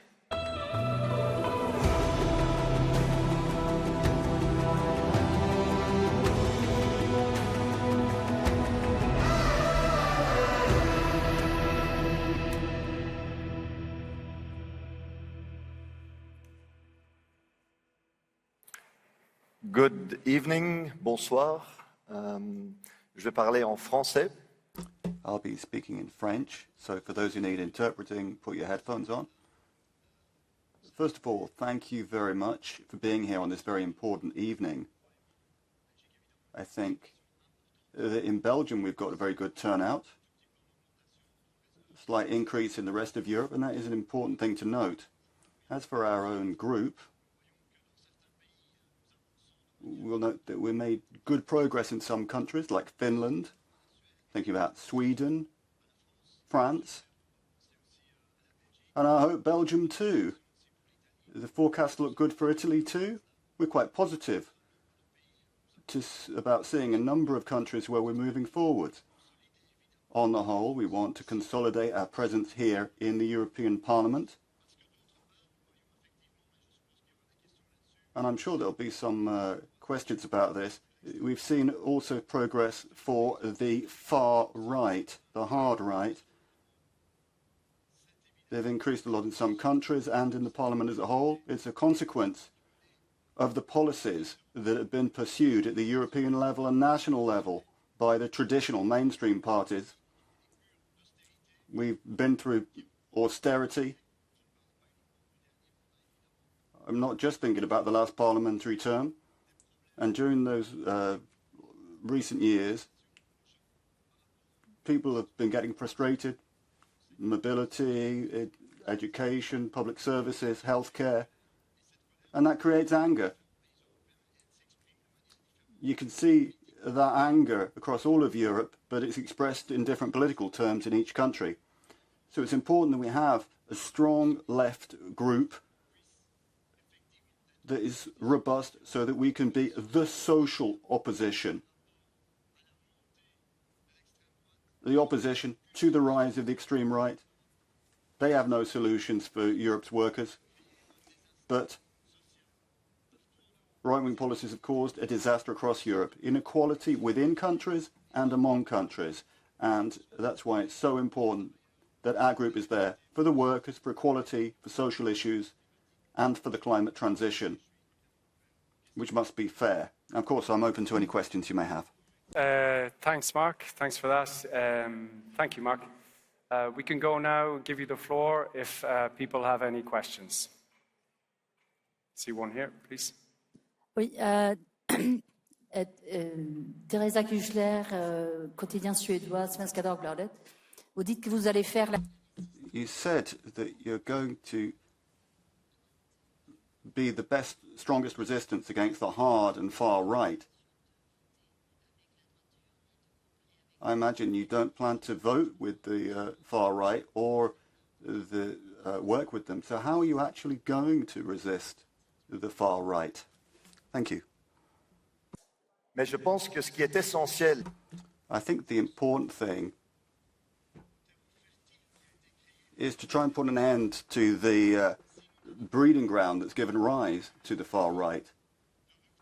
We have to present an alternative, a social turning point. We have to respond to people's anger. We can't just say to them, oh, people are angry, but they're wrong. We're going to explain to them why everything's in their interest. No, we need to respond seriously to this anger that's been building up for years now. If we don't do that, we're going to lose this battle. In the Parliament, we do need allies. But the battle will have to be won outside this Parliament, in the individual countries, on the ground, so that we can win back all of these people who are voting to express anger with the traditional parties. They want to turn around, but we need to show that they can break with the mainstream to the left. Any further questions in the room for Mark? You have to come up to the microphone. Approach the microphones at the front if you have a question. We'll just take...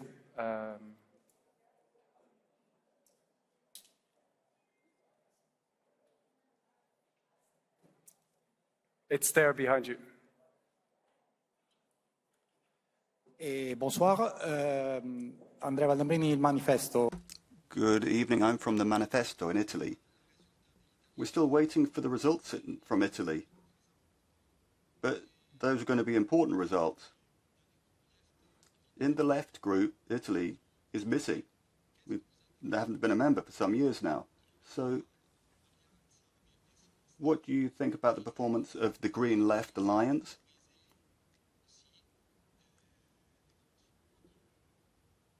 And how can you build upon the contribution of the members of the left group to try and challenge the Italian right, who are set to have very good results? Well, honestly, I am pleased to see that there will be, or is likely to be, some Italian presence in our group, in line with the forecast we've got. They have been able to present a valid alternative, and that's very important for our group. We haven't had any Italians in the group in the last few years. We're seeing the return of an Italian left within our group. That's going to be fundamental. And to do exactly what you're saying, to try and fight against the right.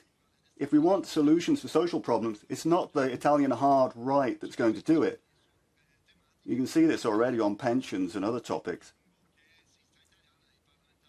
So the Italian left and the parliamentarians they'll provide should provide a voice within our group and this parliament to have that voice heard. All right. I think we can leave it there. Thanks for your time, and don't hesitate to reach out to me or my colleagues in the left if you need anything during the evening. Thanks to Mark as well. Thank you both. Thank you very much.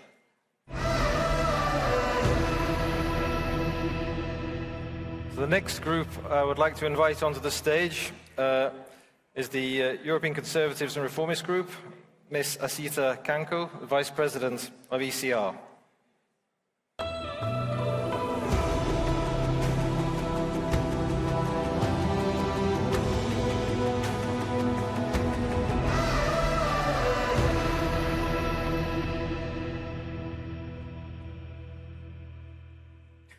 Thanks a lot. I'm not going to bring this onto the stage, don't worry.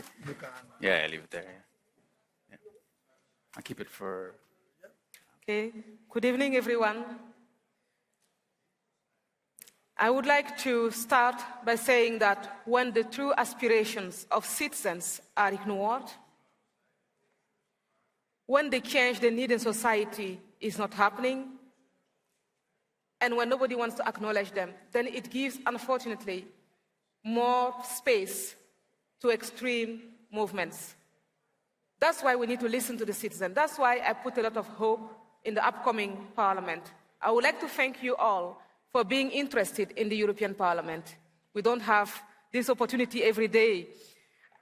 And I would like to thank you for being present tonight that late.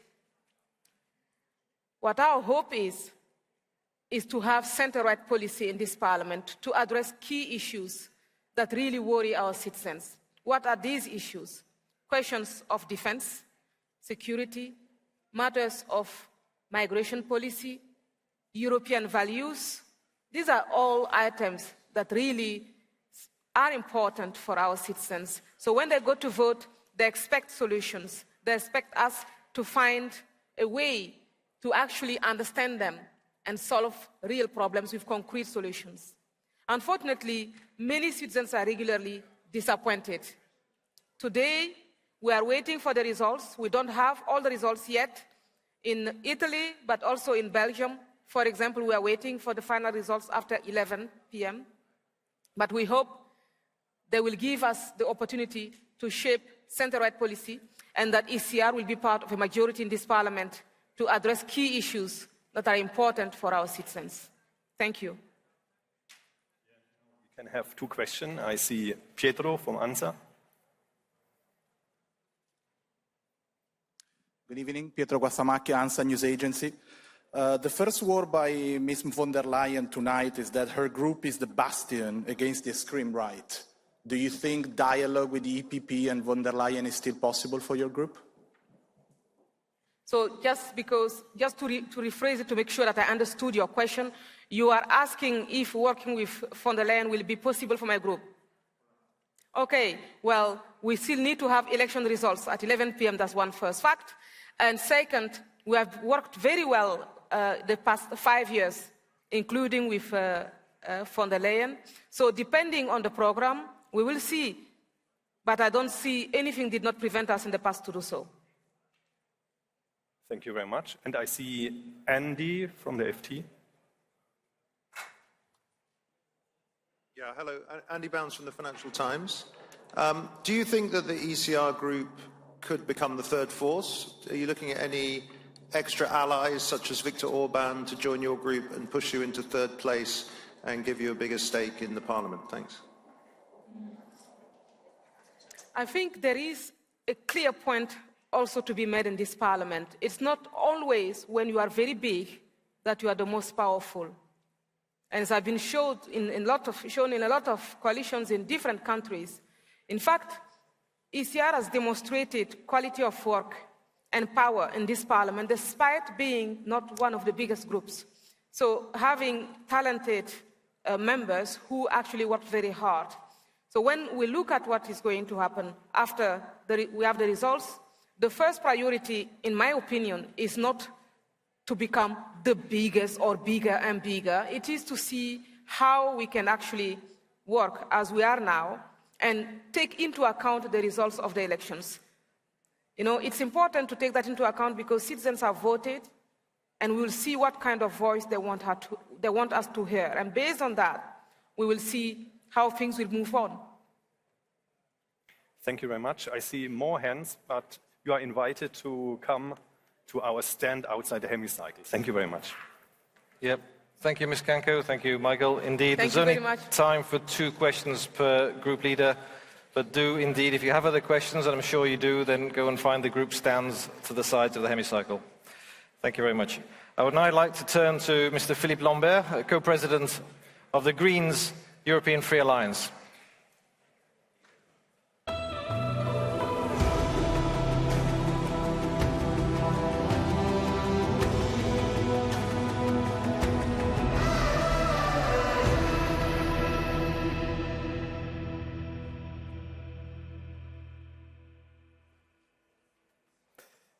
Well, good evening, everyone. Shall I start already, or you want to introduce me? No, no need. Well, dear colleagues, 5 years ago, before the EU would go to the polls, many of you asked me this question. Truly, are the Greens still needed as a political force? Because so went the narrative. Every other political family has integrated climate in their programs. So that must be it for you guys. Well, 5 years on, the campaign provided a clear and definite answer to that question. Of all political families competing, only us, the Green CFA, made keeping our planet safe for humanity front and center. And we did that even against strong adverse winds in the public opinion, fanned by the far right, and I must say, by too many others too.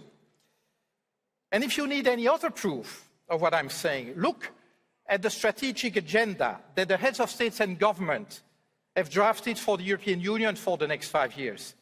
without a single green around the table, the European Green Deal went missing. Well, tonight's result is certainly not a victory for the Greens. But you see, respecting the boundaries our planet is setting us is no hobby horse of ours. It is an imperative if we want humans to strive on Earth.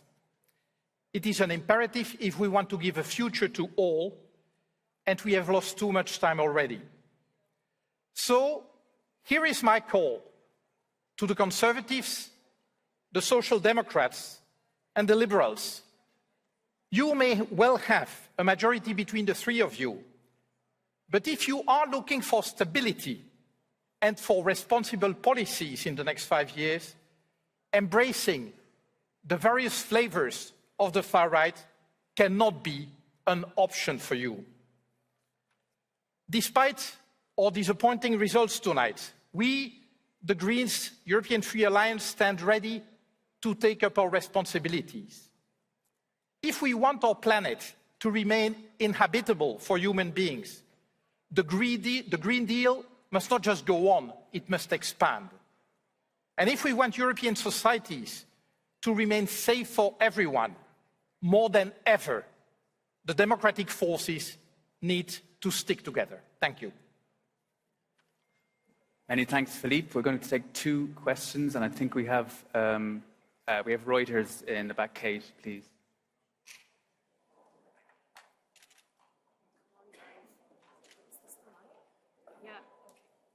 Well, I saw... Yeah. Hi, thank you, Kate Abnett from Reuters. Do the projected election results mean the beginning of the end for the Green Deal? Is the next Parliament less likely to pass ambitious climate laws, or maybe even start rolling back some of the existing climate laws? Thank you. Well, this was one of the major, if not the major issue that was at stake during this campaign. And indeed, the last few months of the previous terms demonstrated that indeed the majorities behind Green Deal legislation were becoming more shaky. Now, in my best dreams, I would want to attribute that to electoral fever. And I would hope that in the next terms, democratic forces will come to their senses and realize that indeed the European Green Deal is not only a must for Europe to do its part in saving humanity on this planet, but actually it is also a gigantic economic opportunity for Europe, and I would argue the only one that's left to us. Thank you. Thanks, Philippe. We also have, I think, The Guardian. Jennifer Rankin. Jennifer. Good evening. In 2019, you didn't vote for Ursula von der Leyen to become Commission President. Are you ready to vote for her now? You talked of taking up your responsibilities. Would you interpret that as a vote for Ursula von der Leyen? And what would you say to her to work with the Greens? How would you appeal to her to work with the Greens rather than the ECR? Well, not sure I got the question entirely, but well, basically we're playing the ball, not the person. Not in this case, not the man. In other terms, what will be front and center for us will be the widening, the deepening of the European Green Deal and the strengthening of EU democracy. This is really what is front and center. And I would hope that indeed, if the Council presents Ursula von der Leyen for a second term, that this will be at the heart of what she wants to achieve. But again, we will need to see commitments in order for us to support. But then again, let me put it this way. We will never play scorched earth policy. In other terms, for the sake of sitting comfortably on the balcony, well, we will not just put the bar so high that it is unreachable, but the bar is set basically by nature. The bar is set by nature, and we will need to, well, to go above. And so I would hope that indeed we will find a majority to do that in the next 5 years. Thank you. I think we're wrapping up. Thanks. Yep. We'll be available throughout the evening for more questions. Thank you. Are we done? Thank you very much, Mr. Lambert. Thank you, Simon. Yes, unfortunately, we only have time for 2 questions per group, as I mentioned. Please go and find the groups outside the chamber to ask them your questions if you didn't get the opportunity now. So now I turn to Ms. Iskra Mikhailova, the Vice President of the Renew Group.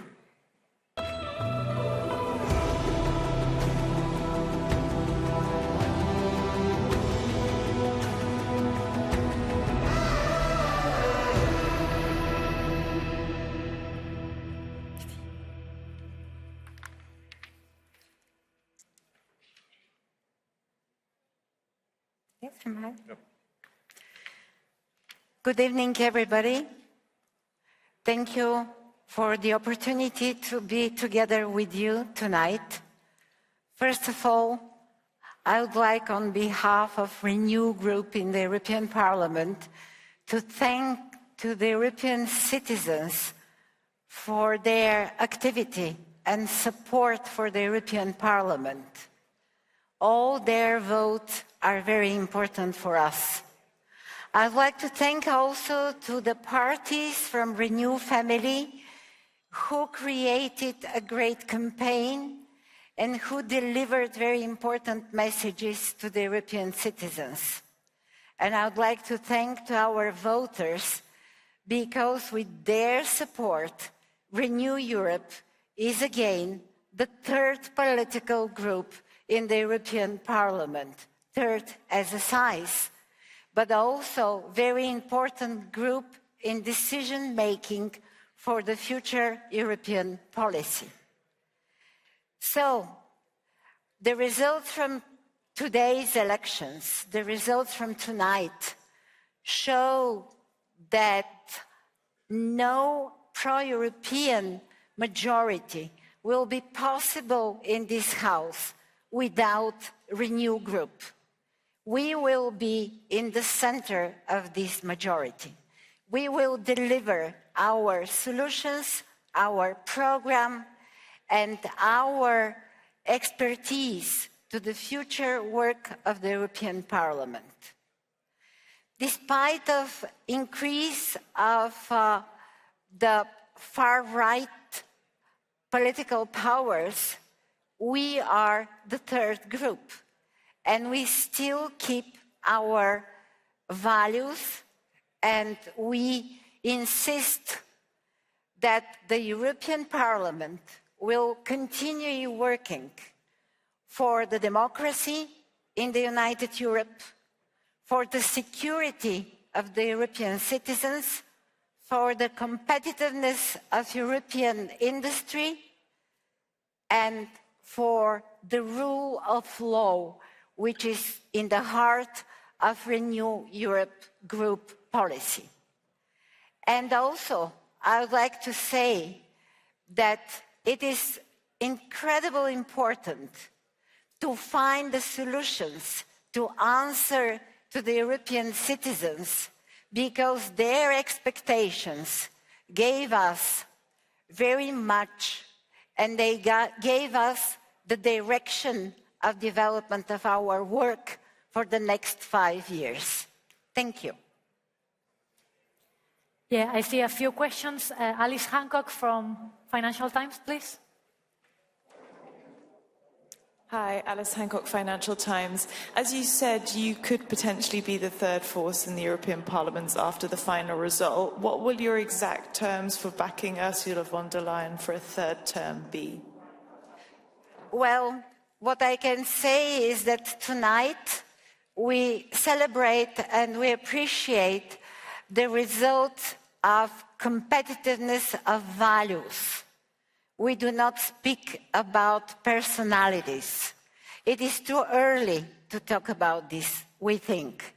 In a very close future, in the second part of June, when our group will be constituted, the group will decide how to manage and how to work together with the pro-European majority.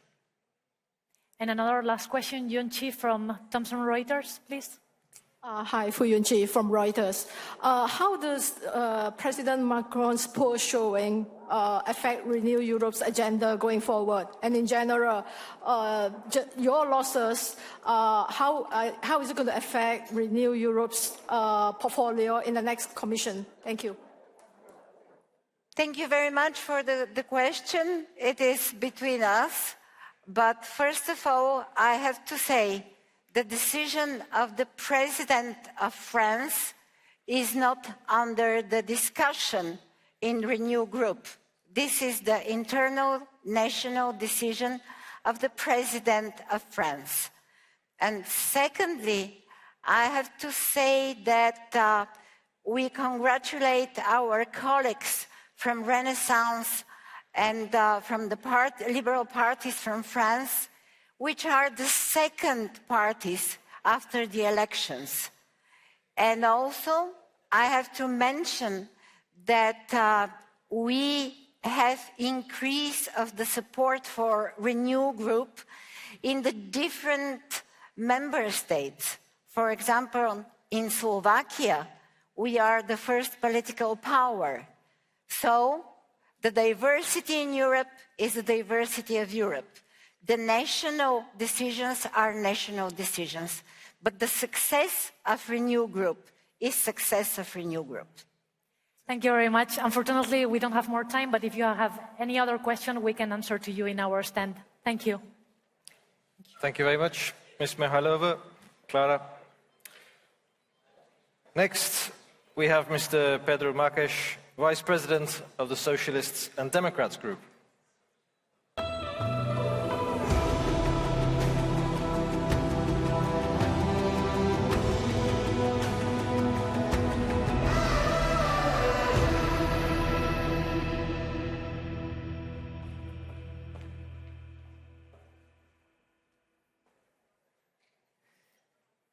I go? No. Good evening, here in the room and online for the S&D press conference tonight. It's my pleasure to hand over to our S&D Vice President, Pedro Marques. Thank you, Uta, and a good evening to all of you. Let me start by singling out the fact that we are here talking to hundreds of journalists from all over Europe. I want to refer to this because it is clear in a day of election like this one that celebrating the European democracy, it's also celebrating a European free press, and that's what I wanted to start. Now, celebrating democracy, hundreds of millions of Europeans went out to the polls, the biggest transnational election all over the world. We should celebrate indeed democracy when the citizens go out to vote, and we should thank the citizens that went out and went to vote today. But let us also remember and single out the risks for democracy that we stood in these elections and in this election process. This was a particularly challenging one for the democratic forces because of disinformation, because of violence, because of the attacks to democracy, because of the attacks to the rule of law in many countries. I want also to remember these facts. This being said, let's go to the results. Based on what we have up until now on results or projections, our group, the Progressives, the Social Democrats in Europe, we came out as the second biggest group in this European Parliament by far. We won in several countries, Malta, the Netherlands, Romania, Sweden. We had strong showings in many countries, let me just, from what the numbers we have at this stage, in France, in Italy, in Spain. As I said, given all these threats to the democratic forces, I want to highlight the fact that we had a strong showing, we have a stable group, and we are by far the second biggest political family in this parliament. This shows that Nicola Schmid, our Spitzenkandidat, and us, the political family, the Socialists and Democrats, we have led a good campaign.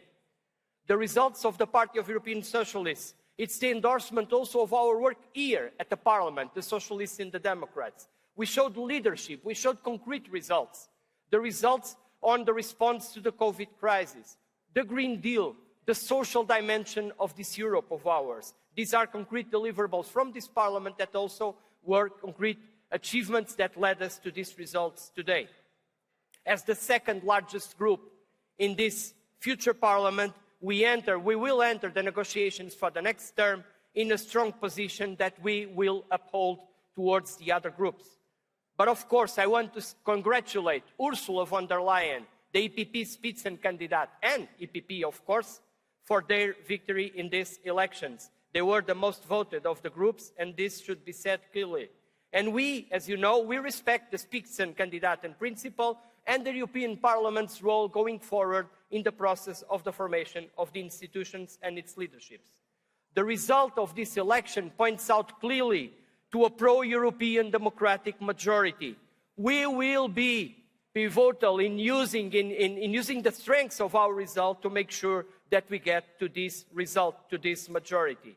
And that is the challenge I want to highlight here.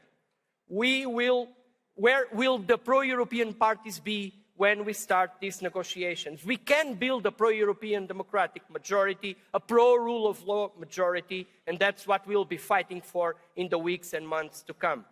We will work to shape the next mandate in line with, obviously, our democratic mandate that we got from the electorate, based on our manifesto, the rights of the workers, no pause on the Green Deal, investing in our economy, investing in affordable housing for the Europeans.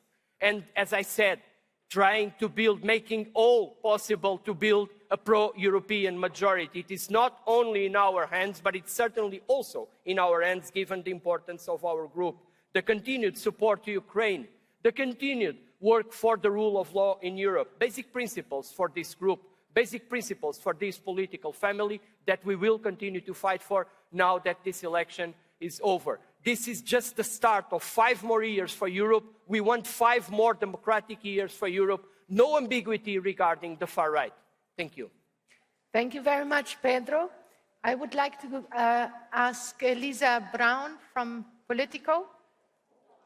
Hi, Elisa Brown from Politico. So what do the socialists want from Ursula von der Leyen in exchange for supporting her as Commission President? Well, regarding the future Commission President, the results of this election, as I said, I already congratulated Ursula von der Leyen and the EPP family for coming first in this election. As I said, we fully respect the Spitzenkandidat principle and process, and therefore we will take that in account in the process going forward now. For us, obviously, it's about building a program for the Commission that it's important. It's about the policies that will be built, and it's around that our political family, that our party, that its leadership will determine the conditions to support the possible candidate to the presidency of the Commission. But the second very important condition, of course, is no coalitions with the far right. It's for us no coalitions with ECR and ID, to make it very clear. Thank you very much. I would now like to ask Laura Zornoza from EFE. Hi, Pedro. Laura Zornoza from EFE. You've just said that you are willing to regroup, to try and regroup the same majority that held during the last commission. I was wondering if that majority needs to be broader. Will you be asking the EPP to look to the Greens in order to build a stronger pro-European majority? Thank you. Gracias, Laura. Thank you, Laura. Obviously, that's a very important question because, as I said, we want a pro-European, pro-democratic majority. So, obviously, we want that to be something that stands through the mandate, and that means that not just electing the Commission President, all the mandates in the Parliament at the beginning, but the policies that we want to implement. And yes, of course, progressive groups are important to us, and if we need to extend this coalition, it should be in the direction of the progressive groups, of the pro-European groups, and certainly not on the direction of the far right. That is absolutely clear for our political family, so you are right. If needed be, other groups should be called to the table, should be called to the negotiations, but democratic European groups. Thank you. Thank you very much. Mr. Marques, Ute, thank you both very much. Thank you. Thank you. Thank you. And finally, we are joined by Mr. Manfred Weber, Chairman of the Group of the European People's Party.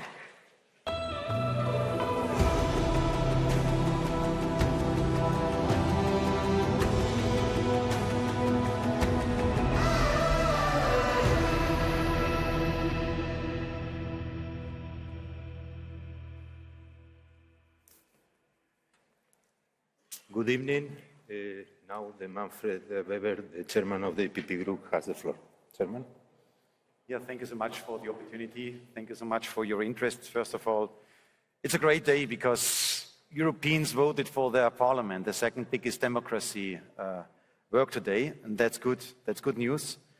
The European People's Party is again the biggest group in the European Parliament. We won the elections. We are among the democratic center parties, the only one who increased the numbers of seats, and that's why I want to thank, first of all European voters for their trust, for their support for the European People's Party and the national parties. You know, our lead candidate is Ursula von der Leyen, the acting Commission President. I want to thank her. She did a great campaign. We presented as EPP a program, voted in Bucharest. We presented a lead candidate, a convincing lead candidate for the next 5 years. That's why our idea as EPP was always to have a democratic process, to have a democratic Europe. And again, as EPP leader, as president, I'm happy about this approach. We are proud about how we delivered during this election campaign on European level. Now the question is, can we form reasonable majorities for the future of Europe? And my question goes first to the other two main political families in Europe. Next to us as Christian Democrats, the second big party are the Social Democrats, and the third biggest party are the Liberals on European level. I invite both of them to join our pro-European, pro-democratic alliance, where we are together creating the fundament for the next 5 years. That will happen in the Parliament. That also should happen on the Council side, where we have 13 prime ministers and head of states and government in the EPP team. And in both chambers, in both institutions, we are asking now for the support of the other parties to respect the outcome of the elections. Those who are speaking a lot about saving democracy in Europe are now invited also to respect democracy in Europe, and that means to respect the outcome of elections, that Ursula von der Leyen becomes the next Commission President, that everybody acknowledges this and also supports this outcome of this democratic vote. Our message is also towards those who want to destroy our Europe. I said it during the campaign several times. The European People's Party is among the founding fathers and mothers of today's European Union. With Schuman, de Gasperi, Adenauer, Kohl and others, we created today's Europe, and that's why all those who want to destroy our Europe are our enemies, and we will fight against them. We will not allow them to have any kind of influence on the European level. I promised 2 years ago, when I was elected as president of the European People's Party, on the Congress of my party, and in my capacity as president of the group, I promised that this time we will win seats, because for now 3 elections in a row, the European People's Party lost seats in 2009, in 2014, in 2019. Now in 2024, we have a good chance that we are increasing the numbers of seats in the European Parliament as political family. So the idea, the proposal from my side, to come back to a party-based approach of doing European future policies really delivered. The idea to have an enlargement of the EPP group, to invite further members to join our family, really brought now fruits, and also the clear idea to be clear on content. What do we promise on content when it is about peace in Europe, when it is about economic growth, that also created now a good outcome for us. I and we as EPP will make sure that these content will be delivered in the next 5 years, will be implemented in European politics. So for us, good day today, and if you wish, I would be ready to answer some questions. I have a question here from Enrique Cerveto, ABC. Good evening, Mr. Weber. My question is about your invitation to the Social Democrats and Liberals to form a majority, and why did you not mention the Greens? Well, for us as EPP, the starting point is a so-called platform. So we worked in the last 5 years on the base of EPP, Liberals and Socialists together to achieve important milestones for the development of Europe, the Green Deal, digitalization, a lot of issues. And that's also for this mandate now the starting point, that I invite Socialists and Liberals to confirm their readiness to work together. I see a lot of goodwill when I speak with colleagues individually, but concretely speaking, the next step is now that the Chancellor of Germany also confirms that he will present and propose Ursula von der Leyen as German candidate for the Commission. That's the first step. And then also that Emmanuel Macron is ready to confirm the support on the Council table, because that's the first institution to present the Commission President candidate. So we won the elections, and the only request in this moment of time is that the other big political families confirm that the winner can present then the Commission President of tomorrow. That's a starting point for today. We are today in the election day, election night. Allow me again to say that I'm happy that we won seats, that we are winning elections all over Europe. And now the offer goes to the three political families in Europe to work together and to achieve stability for Europe. I have Katalin Halmai there. Thank you very much. Thank you very much, Katalin Halmai, Hungarian Népszava. After 3 years, you have a good chance to have a relatively big Hungarian delegation in your group. This is the newly formed TISA party led by Péter Magyar. I wonder whether this party meets your demands, being pro-European, pro-Ukraine, and pro-rule of law. Thank you. Thank you so much for a very specific question. You know, we have from a lot of countries all over Europe, individual parties and even individual members who are requesting to join the EPP family in the European Parliament.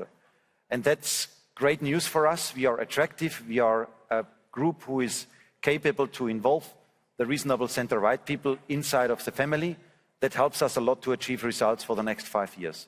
So that's why, again, the Hungarian case is one case among a broad variety of parties who wants to join. And on the concrete Hungarian question, I had a talk with Péter Magyar. We spoke already about the idea to join. First of all, seeing so many people going out in the street in Budapest and demonstrating for a European Hungary, and demonstrating also for a Hungary which is based on rule of law, fighting against corruption, is a great message. That's why I welcome very much their activities and giving the other side of Hungary, the other part of the Hungarian society, a clear voice. That is so much needed, and that's why in the next days we will continue our talks. The door for all those who are respecting our rules are open, and that also is the same for Péter Magyar and his movement. Thank you very much. We don't have time for more because Mr. Weber has other compromises in live TV, but we will be back after in the corridor to answer more questions. Thank you. Thank you very much, Mr. Weber. Pedro, thank you. This now brings to an end the interventions by the political group leaders. Thank you very much.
haben den Auftritt von der Leyen schon bei der Fahrt schon verpasst.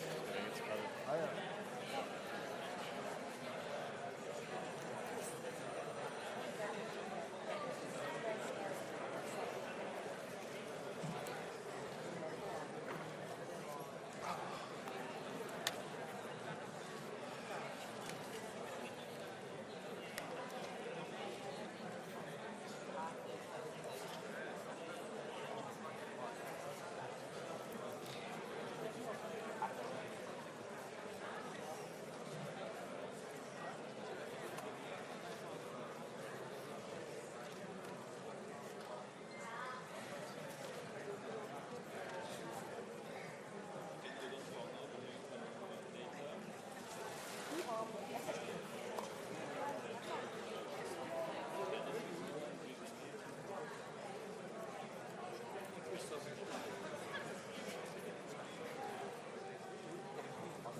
Pareil que sur LCI, ils sont en train de se battre comme des chevaux.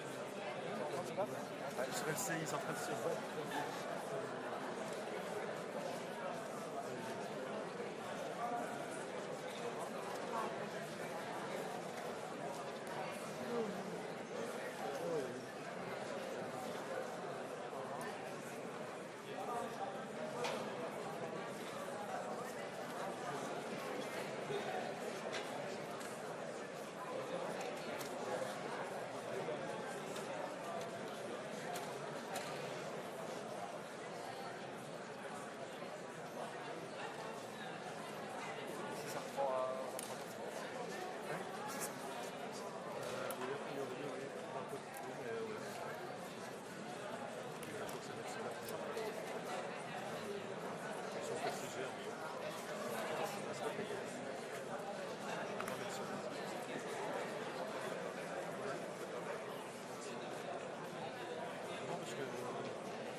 Comme Phoenix TV, et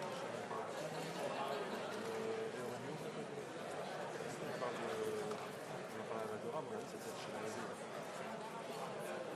Le plateau Agora, pas où il y a. Sur le plateau Agora. Sur le plateau, il y a télé. Ouais, mais j'allais faire les photos de la France.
Ladies and gentlemen, the voting booths across the European Union are now officially closed, with some minor exceptions.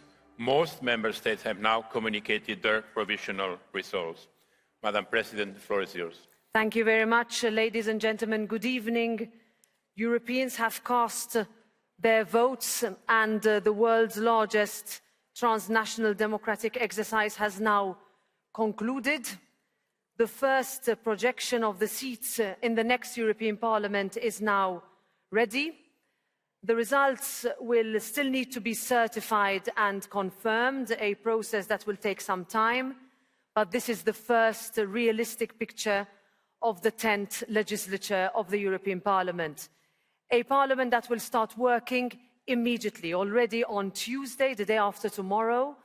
The political group leaders will come together for a first meeting of Parliament's Conference of Presidents, and there the group leaders will take stock of the results of the European elections with a view to the election of the next European Commission President and set out the roadmap for the constitution of the new Parliament.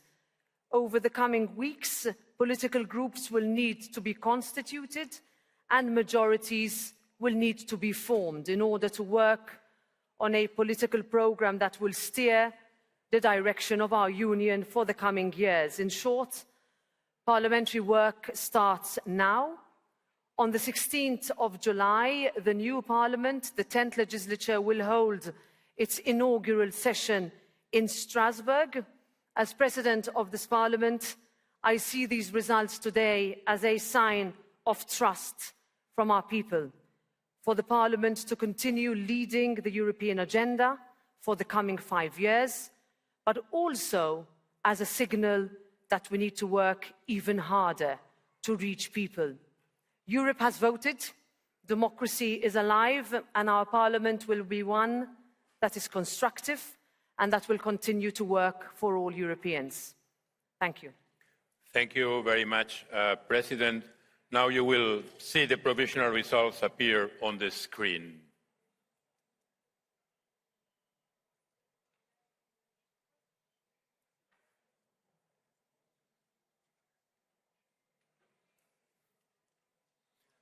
So let me read them out. APP 186, S&D 133, Renew 82, ECR 70, IND 60, Greens 53, the left. No.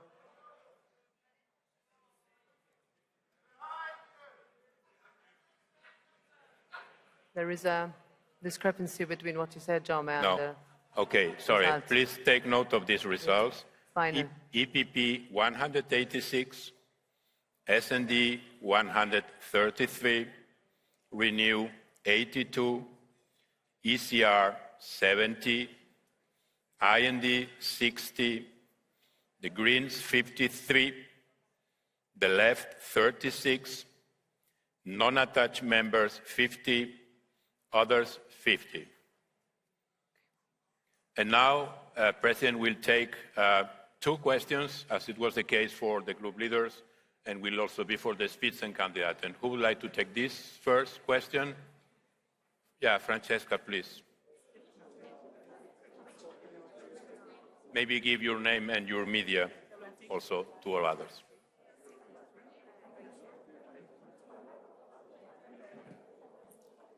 Francesca Basso, Corriere della Sera. Madam President, are you concerned about the rise of the extreme right, and what do you think will be the impact on the European Parliament? Can you repeat the second part of your question? And what do you think will be the impact on the European Parliament? Okay. So, first of all, thank you. The next Parliament will be made up of 720 members. We will, of course, take stock of the result and the numbers of the groups, which should be more or less confirmed in the screen behind Jaume any minute now. 2 things we need to do. First of all, understand how people voted, who they voted for, and also realize the responsibility that citizens place on their representatives. In the next 5 years, we will be adopting decisions not only of an institutional nature, as in the beginning of this mandate, but also on issues that have an impact on citizens' daily lives. This has been a campaign that has focused a lot on that, whether it was in a discussion of security, whether it was discussion on the rule of law, on climate, on competitiveness, agriculture. I can tell you housing featured in a number of countries. So this would, I think, will be a balance between the impact of the result, but also a responsibility of the groups to come together to form a majority. In this parliament, it doesn't work with a government and an opposition, it works with majorities. We can see that the constructive pro-European centre has held, and it is that centre that will be projected to build on the European projects that we need to work with. And now, second question now. I see Marek, please.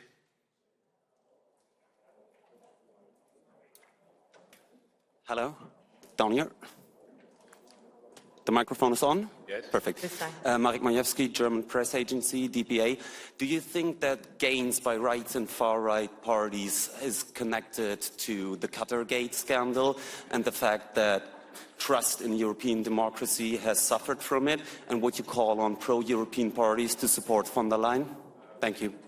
So first of all, I am very proud of the reforms that we introduced specifically because this European Parliament faced a number of challenges at the end of 2022, but the response of the Parliament was immediate, that integral reforms that were long overdue needed to be introduced in order for us to build the firewalls and sound the alarm if something like that had to happen again. This new Parliament is equipped with those new reforms. It has reinforced its rules, the rules on integrity and accountability. If you talk about the different types of rules that we have adopted inside the Bureau and by the whole plenary, this Parliament is now more effective and more open. And I want to see that as having been the determining factor of the reason why people voted in these elections and looked to the European Parliament, because this Parliament will continue to provide solutions for the next 5 years. But the responsibility is also on all of us who want to work together to build. What do we mean by build? By building majorities to deliver the best for our citizens. Citizens want solutions from us. They want an effective Parliament. They want a Parliament that delivers. Group leaders will start to meet, I'm sure, as from tomorrow. As I said, the Conference of Presidents will meet on Tuesday. The results will be discussed, majorities will be found, and then we will take all the necessary decisions that we have, starting at the Strasbourg session in July. Thank you.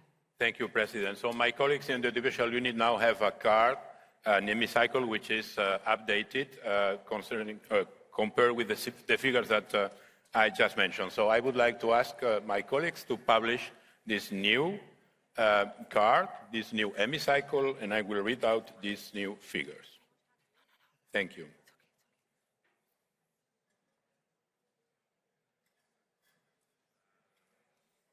Voila. So these are the good figures now. Sorry about that. So the EPP 189, S&D 135, Renew 80, ECR 72 now, IND 58, Greens 52, the Left 36, non-attached members 46, others 52. Voilà, these are the provisional results right now. As you know, we will update these results on the website during the next half an hour, 45 minutes, and then we will come back here also at 12:30 with a new projection. In the meantime, you can also check the results country by country on our results website. Thank you very much.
Good evening again.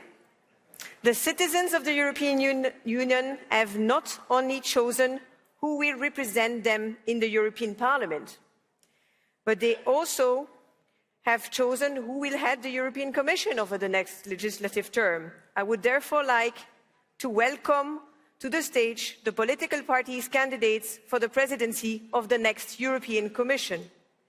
Allow me to welcome Ursula von der Leyen for the European People's Party.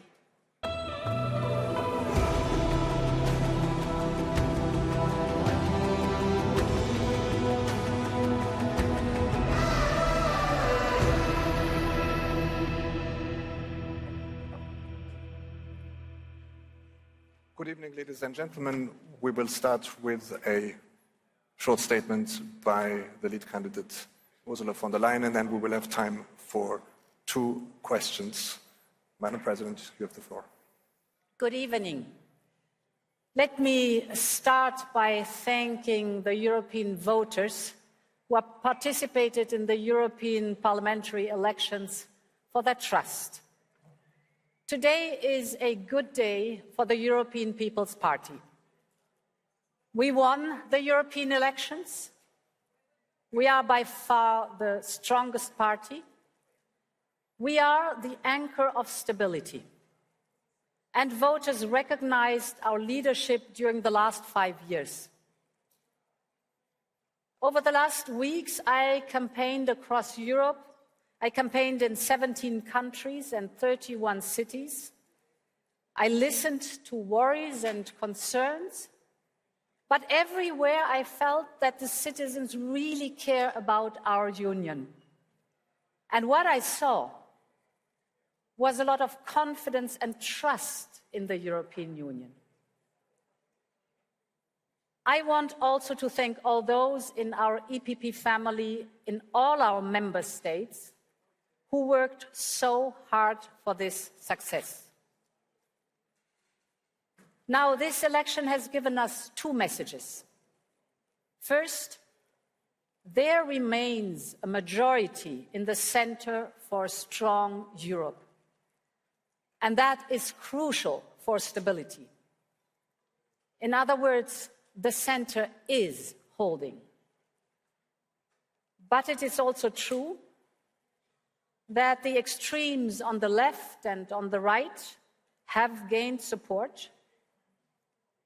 And this is why the result comes with great responsibility for the parties in the center. We may differ on individual points, but we all have an interest in stability, and we all want a strong and effective Europe. So throughout my campaign, I've been working hard to build a broad and effective majority of pro-European forces. And this is why, as of tomorrow, we will be reaching out to the big political families that have formed the platform. This is SD and Renew. We have worked well together over the last 5 years. And therefore, we are now building on a constructive and proven relationship. I have always said that I want to build a broad majority for a strong Europe.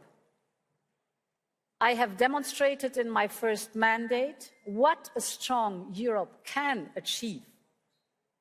My aim is to continue on this path with those who are pro-European, pro-Ukraine, pro-rule of law. And as of tomorrow, this work starts again.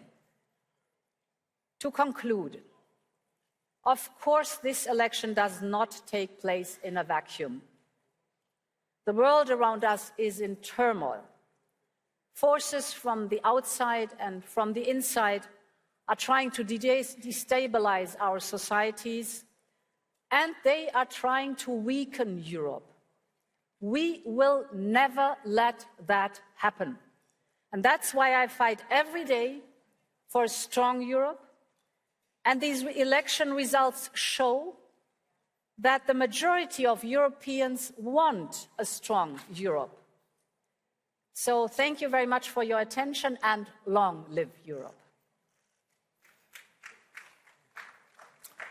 Thank you very much. We now come to the first question, which will go to Irene Zagadula from Greek TV. Madam President, more gains and first place again for EPP. What does it mean for the next mandate? And secondly, are you confident that following the results, you can get the votes needed to have a second mandate? Thank you. Yes. What means this result? It is about responsibility, indeed. And as I've said, we are the strongest party. We have achieved an overwhelming majority. But with this strong majority that we have, of course, comes the responsibility to initiate all the necessary steps to build a majority for a strong Europe. And this is what we're going to start to work on as of tomorrow. We have no time to lose. We have to build the bridges that are necessary, and we have to work together with those who are like-minded and who have the same goals as we and share our goals with them. So your second question, yes, I am confident, but of course, I know that there's still a lot of hard work ahead of me. I'm happy to address this work.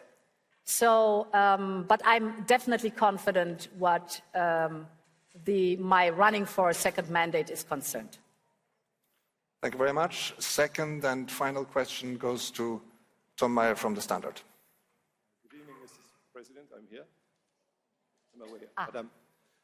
Well, we have heard that you will invite the Social Democrats and the Liberals for talks. And 1 or 2 hours before, we have also heard the leader of the Green Group who made an appeal that they would be prepared to share the Green Deal and talks.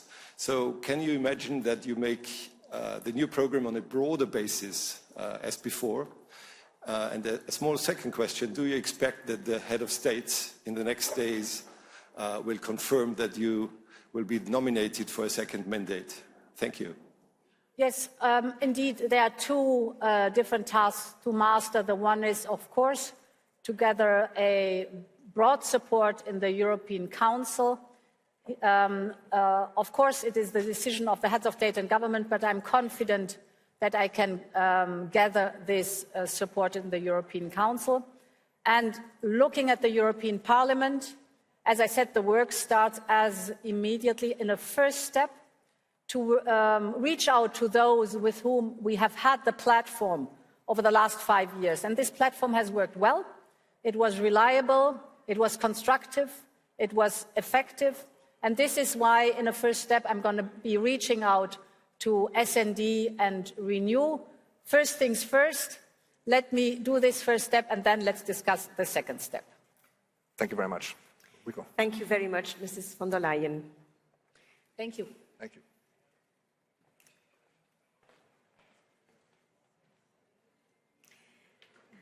Now, allow me to welcome on stage Nicola Schmidt for the Party of the European Socialists.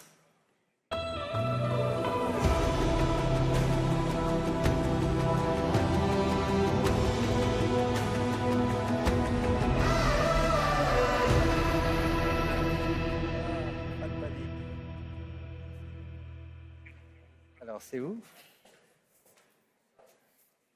Nicola Schmidt for the Party of the European Socialists.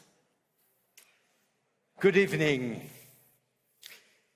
The European citizens have spoken, and it was again a very strong democratic moment for Europe, a unique moment for Europe, a showcase of democracy worldwide.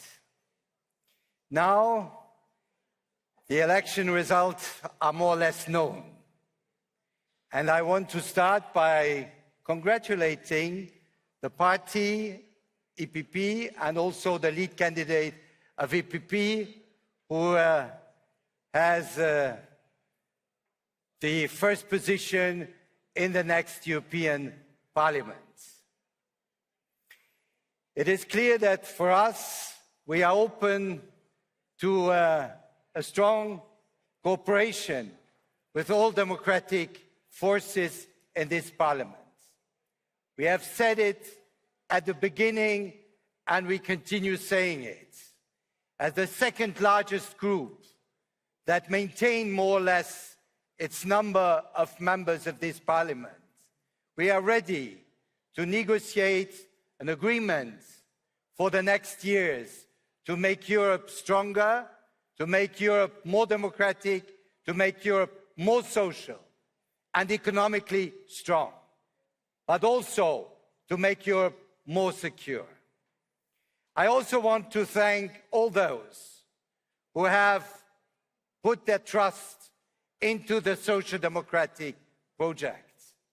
I think that they have a very strong belief in a united Europe built on democracy and on solidarity.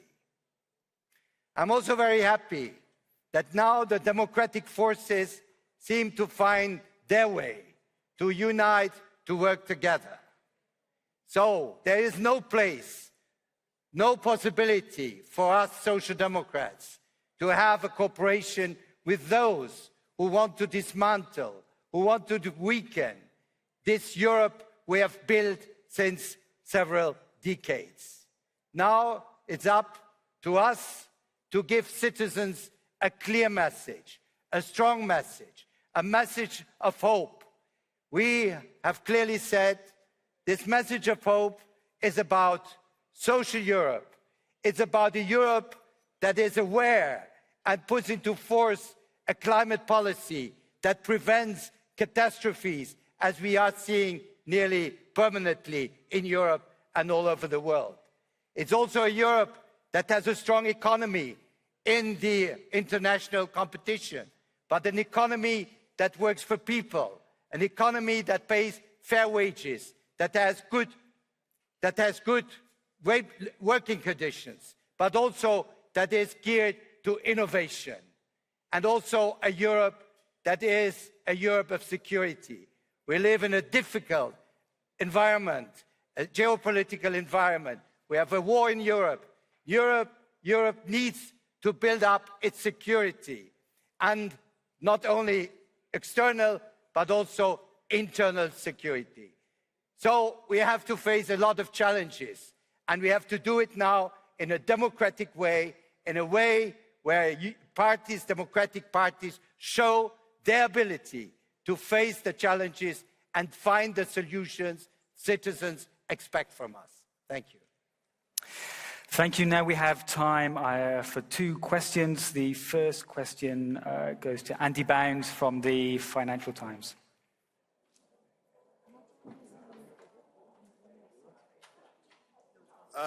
Hello, you've just outlined what you'd like to see from the next Commission mandate. If you don't get that from Ursula von der Leyen, will you not be supporting her for a second term? And does that not just leave her open to working with those to her right? Thanks. Well, I think I heard very clearly the messages coming from Ursula von der Leyen. So I am absolutely aware and confident that there is a readiness to work together and to fight to find the right compromises, but also the right solutions. I think everybody has got the message out of this election. And it is important that now we sit together and we work on a solid, strong program, a program that responds to people's expectations. So I do not want now to speculate on any negative outcome. I'm confident that we are able together to find a way how we can govern Europe in a difficult time, and also in a time where expectations to this Parliament and to the future Commission are very high. And for the second question, we have Philippe Jacques from Le Monde. So you agree for this coalition to be created? A bit louder, excuse I me. cannot hear you. I was wondering if you asked the Ursula von der Leyen to open the coalition to the Greens now. Please a bit louder. I wanted to know if you want to enlarge the current coalition to the Green Party. Well, you know, the position of the Social Democrats is very clear. We are open to all democratic forces, as we are close to all those who want to dismantle Europe, be it ECR or ID. But all democratic forces, those who share the values of Europe, those who want to build a stronger Europe, we are open. Thank you very much, Nicola Schmidt. All right. Yes. Bye-bye. Thank you very much. No, unfortunately, Valérie Hayé for Renew Europe Now could not join us tonight. So we have now, and we are welcoming on stage Bas Eickhout for the European Green Party.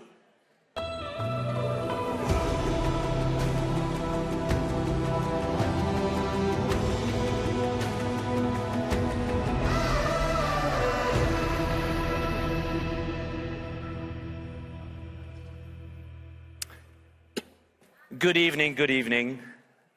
Almost good night, I think. First of all, I would like to congratulate Ursula von der Leyen with a very good campaign and a very good result. She came on top again out of these elections, and of course that also means something for the process afterwards, what we can expect. That's now in the hands of the Council, but I do think that we have seen a democratic process where a lead candidate from the EPP has won the elections very clearly, and I think that also should be reflected in the discussions in the Council, and that is certainly congrats to her for that. For us as Greens, I will not tell you a secret that, of course, we are disappointed by the number of seats that we are getting. To be very fair, this is mainly because of losses we got in Germany and France. We did also have some very good results if you look throughout Europe. First of all, really congratulations to our Danish colleague who were beating the polls and became biggest in Denmark. But we had very good results in the Nordic countries as well. Of course, also quite happy what happened in the Netherlands, although that was last Thursday. But we also have new entrances for the Greens in Croatia, Slovenia, Latvia and Lithuania. And we're still hopeful also to get more in the south. And also there, the entrance of the Greens in Italy, of course, is good news for us. So in that sense, clearly not happy with the total number of seats, but happy with the different results, which also reflects a better representation of the Green movement throughout Europe. For the future process, it's going to be very clear. The Greens are going to take a constructive and responsible role in this. I think the challenges for Europe are too big to play political games. If you look at what the challenges for Europe are, if you look at the future of our climate policies, the future of Europeans' security, and certainly also the future of Europeans' democracy, it is very clear that we need a stable majority in this House in order to deliver for the citizens on these elements. And we as Greens are ready to take that responsibility, of course, depending on a potential program. But I think it is very clear that we are ready to take that responsibility. I'll leave it to that. Many thanks, Bas. We have questions in the room. We first go to Niels in ANP. Hi, Niels. Hello, Mr. Eickhout. What do you think, in light of tonight's results, will be the fate of the Green Deal? Do you expect EPP and Renew turn greener since the elections are over now? And will this be the price for you supporting a new von der Leyen Commission? Now, let me be very clear. The Green Deal was in 2019 a program also for our future economy. And if you now look at what's happening in the world, where also China, the United States are stepping up their game in this global race for green innovation, I think the biggest mistake we would do is now to abandon the Green Deal. Also for our businesses, they want predictability. They want clarity for the long-term future. And with that, for us, it's also very clear that any future program, the Green Deal should be part of that. But it's also very clear that more needs to happen, certainly for our industry. If you look at energy infrastructure, if you look at the resource scarcity, if you look at investments that are needed for Europe, I think the continuation of the Green Deal as part of a new green industrial strategy is certainly one of those elements that we are going to discuss. And I also think that the future of our industry is something that should unite also the pro-European centre parties in this European Parliament to work on. Thank you. We'll take a question here. Yes. Oui. Can you hear me? Yes. Yeah, it's Lisa O'Carroll from The Guardian. Just a very general question. You've lost 20 seats. You've been pushed from 4th place to 6th place behind both the ECR and ID. The public have lost confidence, you could argue, in the Green Party and your allies. What do you say to that? Could you repeat the last part? Sorry, the acoustics are horrible. The public have voted and they seem to have lost confidence in the Greens. You're 6th after ECR and ID, which is not a good look for your policies, is it? No, I think I already said that we were not happy with the election results on the numbers, but I do think that if you are only going to look at the number of seats, then you are not doing justice to those countries where the Greens have increased their strength and are now also entering the European Parliament. As I said, like countries like Croatia, Slovenia, Latvia, there we have new entrances of the Greens.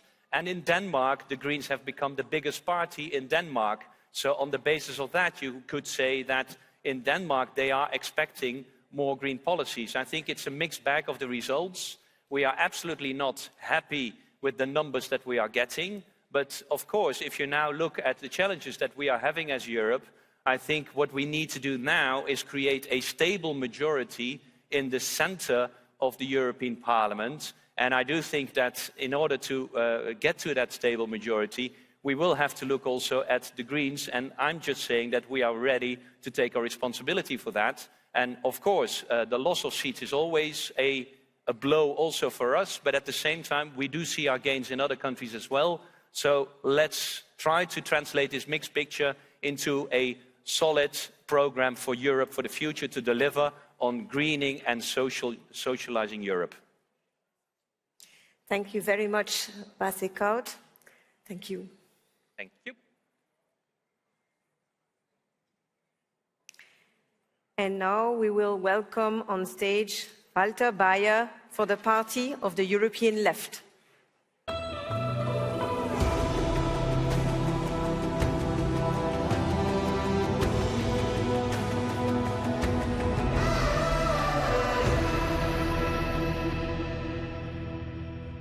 Good evening. Good evening. Mr. Bayer, you have the floor. Thank you very much. The left has maintained its strength in this European election, this in an adverse atmosphere, and that means that we are in a position to continue to defend the values for which we fought in the electoral campaign. This is social justice.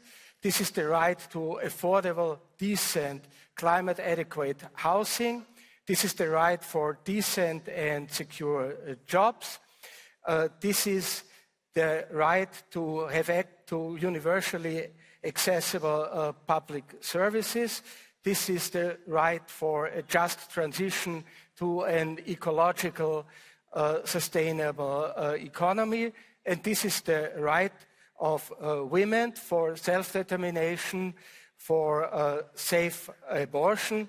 And last, and certainly not least, this is the right for peace.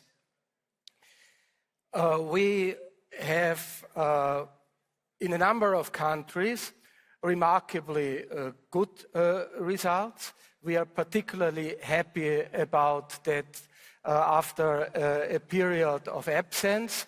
The left in Italy comes back to the political scenery. We are proud about the results we have in Scandinavia and Northern Europe. And we are very happy about the results in Belgium. And there are other examples of a good showing of our party.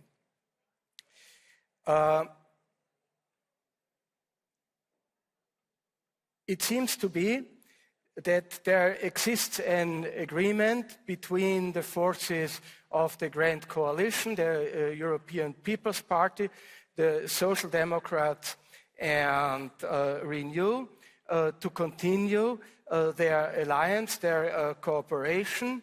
We acknowledge this fact, of course, but it would be a severe mistake to misunderstand the outcome of the election as a carte blanche for continuing business as usual and to go back to the failed politics of austerity. I say this because these failed politics have created the breeding ground for the rise of the far right in a number of countries. I mentioned France, and I'm very unhappy about the fact that I also have to mention my home country, Austria, in which the FPÖ, which is a clearly neo-fascist party, managed to come out as the strongest party.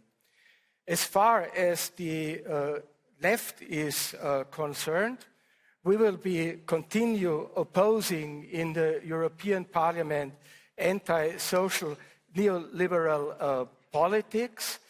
At the same time, I want to be very clear on that we are available for any sort of progressive forces, for any sort of progressive reforms and cooperation with progressive forces which may yield to progress for the working people, for social and ecological sustainability, and for social equality.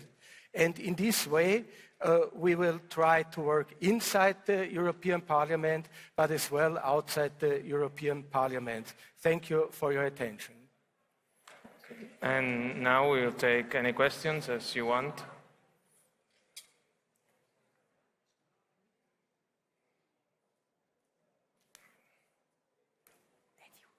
Please. Eddie Wax. It's Eddie, right? Yes.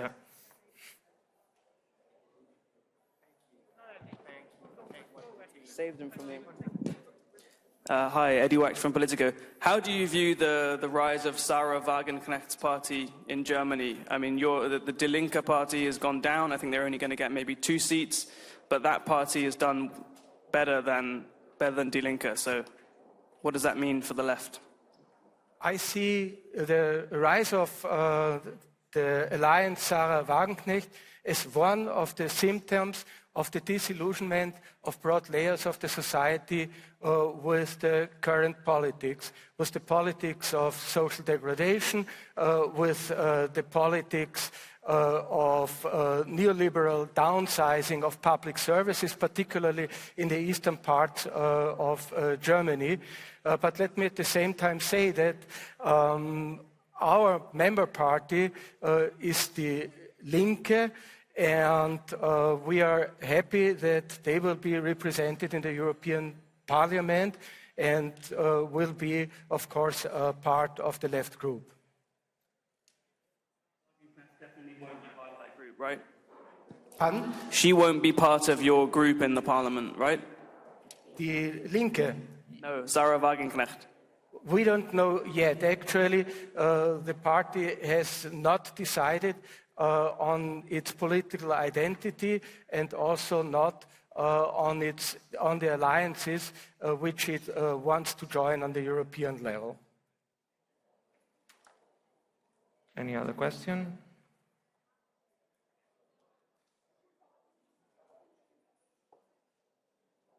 Okay.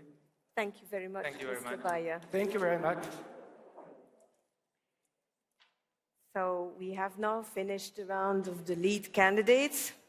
We are expecting the next updates in a few minutes, around midnight. I thank you for your attention.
μαζί.